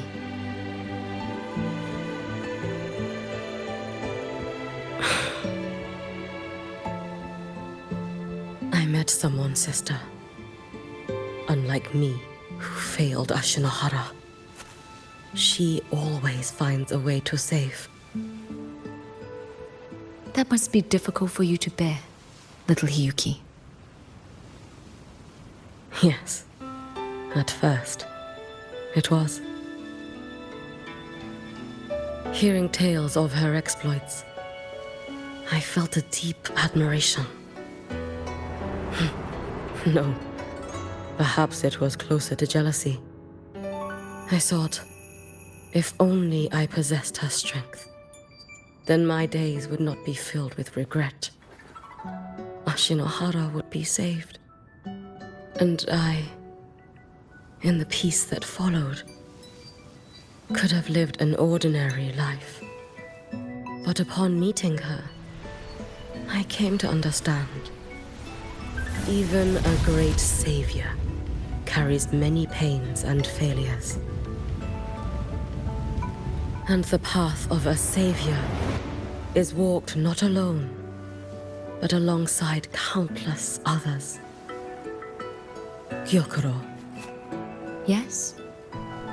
I have always admired you as the Miko of flaming Sakura. And I have always held you in the highest honor.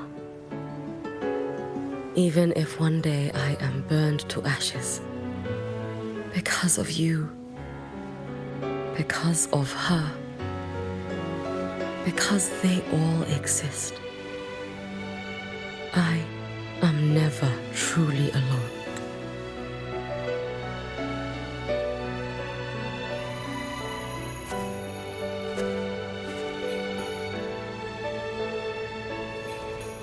I take great pride in you too.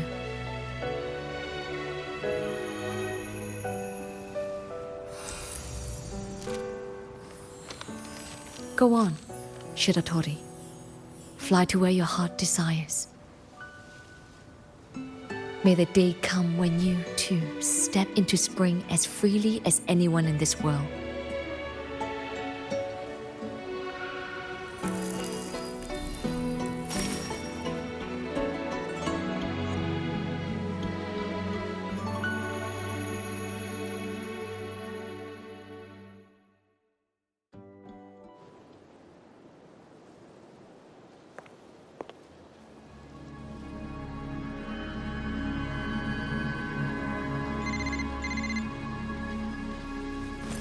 Greetings, Miko of Flaming Sakura.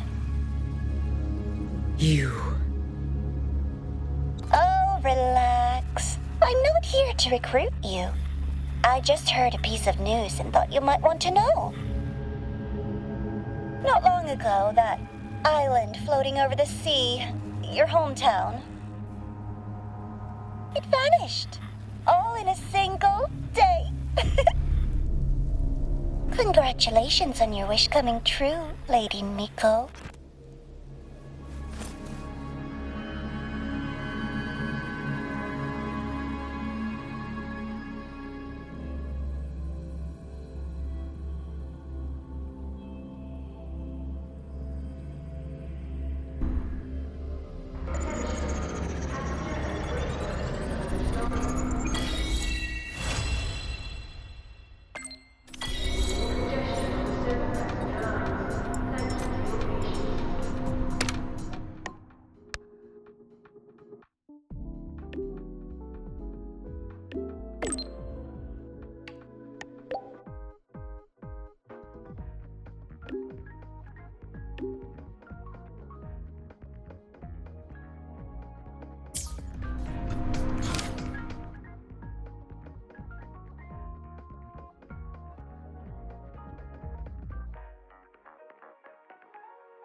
Which button do I press to...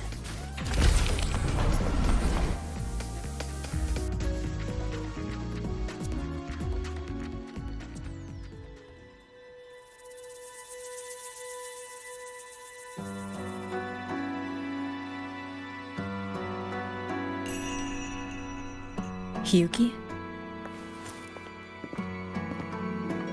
Lucilla just left. There are still matters at the Academy regarding your identity that needed handling. She had wanted to discuss the Collector's next steps with you. They've buried the Exostrider's disappearance with an official story. But as for who activated it, they want to keep it a secret.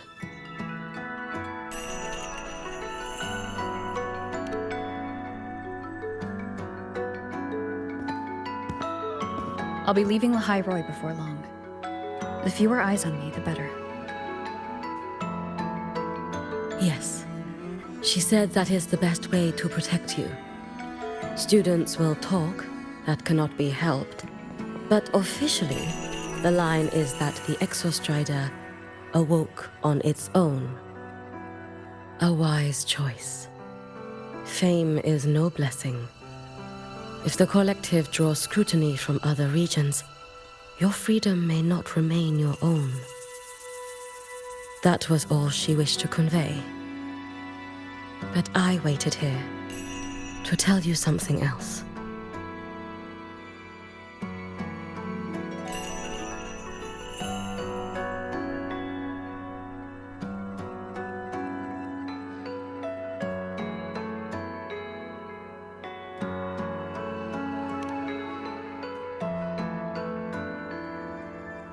Do not worry over me. As for Ashinohara, Lucilla will assist with the investigation. Once matters here are settled, I will return. But you must be careful. The Fraxidus seem to track your every move.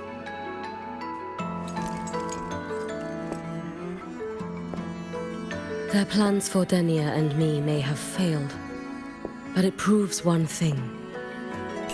They have found a way to harness Threnodian power. Spying from the shadows. That does sound like them. Thank you. I'll be careful. By the way, how is Denia?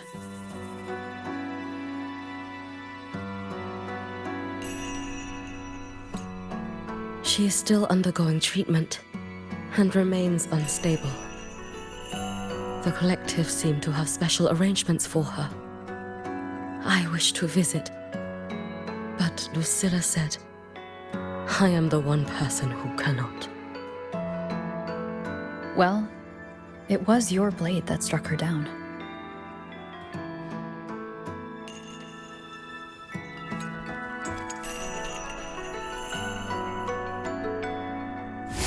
In that strike, I used the frequency you left within her.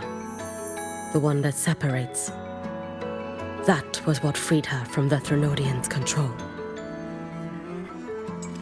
So in her eyes, you are likely just as frightening as I am. Still, I hear her disposition may have changed. I should like to visit her one of these days.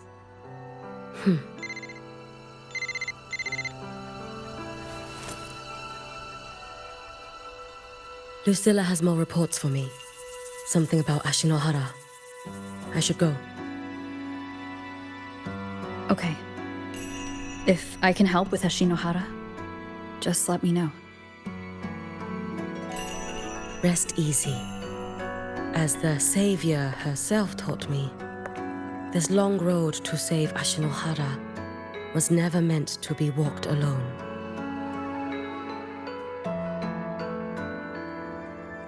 Go on.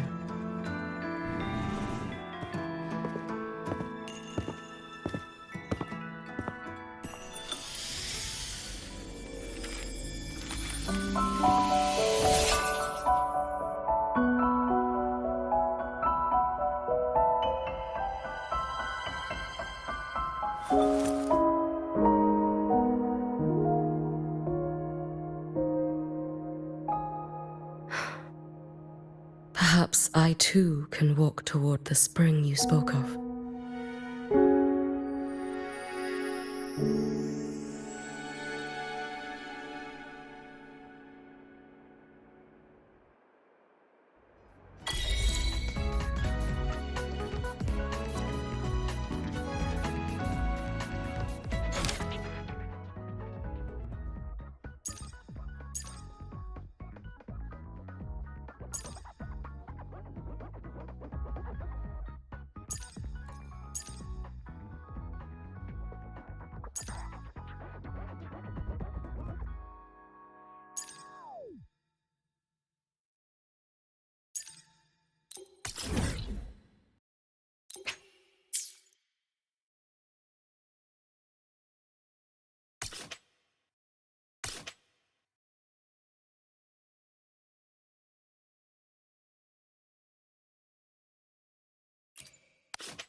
don't strike me as ordinary Academy support staff.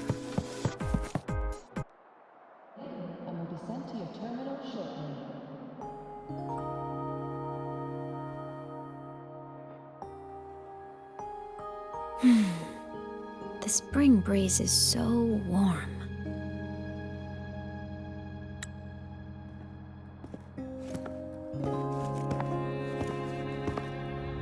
So, how have you been feeling these last few days?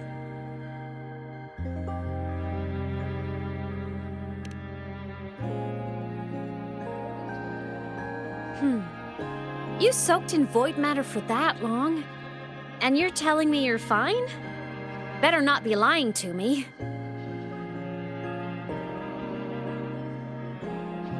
Just thinking about what you risked. Hey, don't you ever do something like that again, okay? I could say the same to you, Imeth. You think what you did before was any less risky? Never coming back isn't exactly my idea of a happy ending.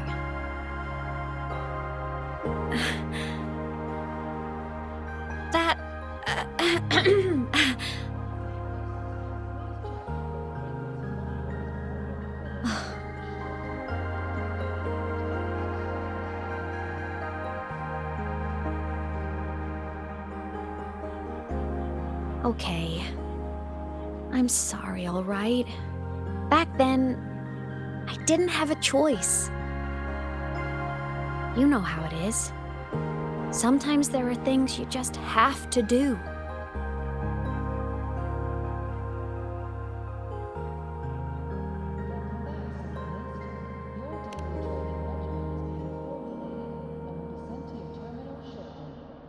I won't do it again. Promise. Cross my heart. Besides, look at us now. We're both okay. And lahai-roi's safe. That's a pretty happy ending, right? The savior and the world. Saving each other at last. A tale for the ages.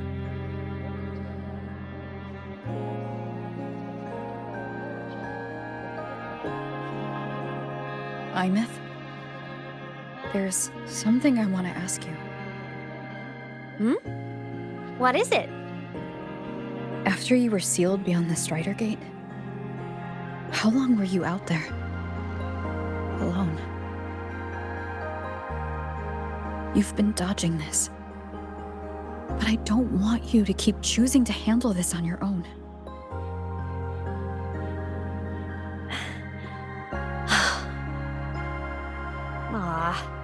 Feels like if I try to brush this off again, I'm gonna get scolded for real. Honestly, I can't really remember anymore. Toward the end, I couldn't even tell if time was still moving. It was just darkness, emptiness, over and over, boring, monotonous. But hey, I've had practice being alone. It's fine.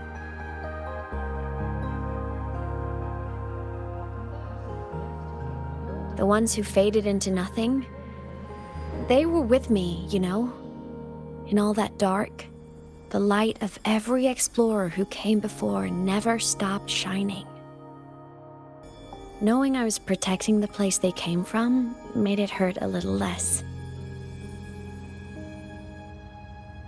When I had the origin point and saw you, the gravity pulled me back and I couldn't go with you. That stung. But the moment I saw you, that made me so happy.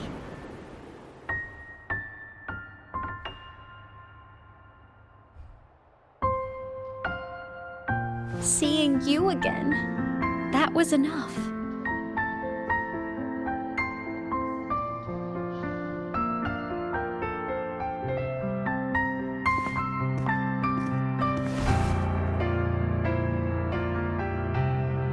Me too, Imeth.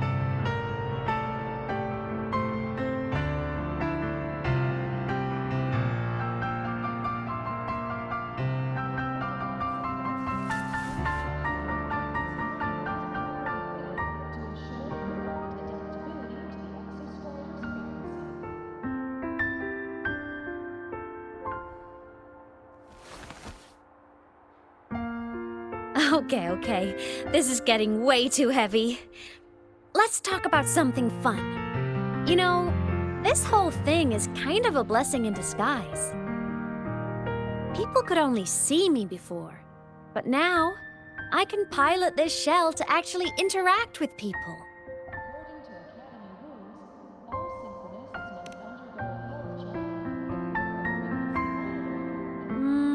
Kinda like being in my mech form? I mean, I did die. Having a shell doesn't mean I'm alive again.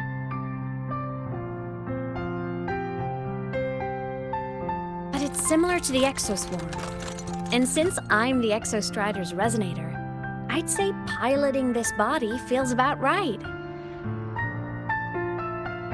And because of that, I've decided to stick around for a while and finish my studies. For a while? Yep. The Threnodian thing in lahai-roi is already handled. And I want to be a real savior who helps more people. So after this, I'm gonna travel around Solaris. But first, I'll stay at Star Torch to graduate. I mean, I never even got my degree before I turned into a digital ghost. Gotta give my school days a proper send-off, you know?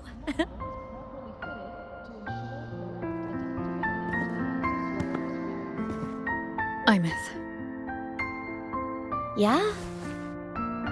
Even if it isn't a happy, carefree life, if it's the one you choose, I'll be proud of you. So go follow your heart, Imeth. I'll always be right here.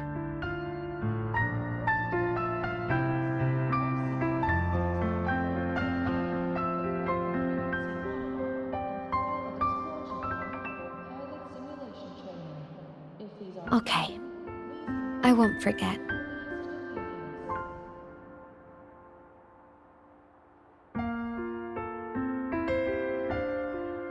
But before all that, walk with me? Just us and the spring breeze.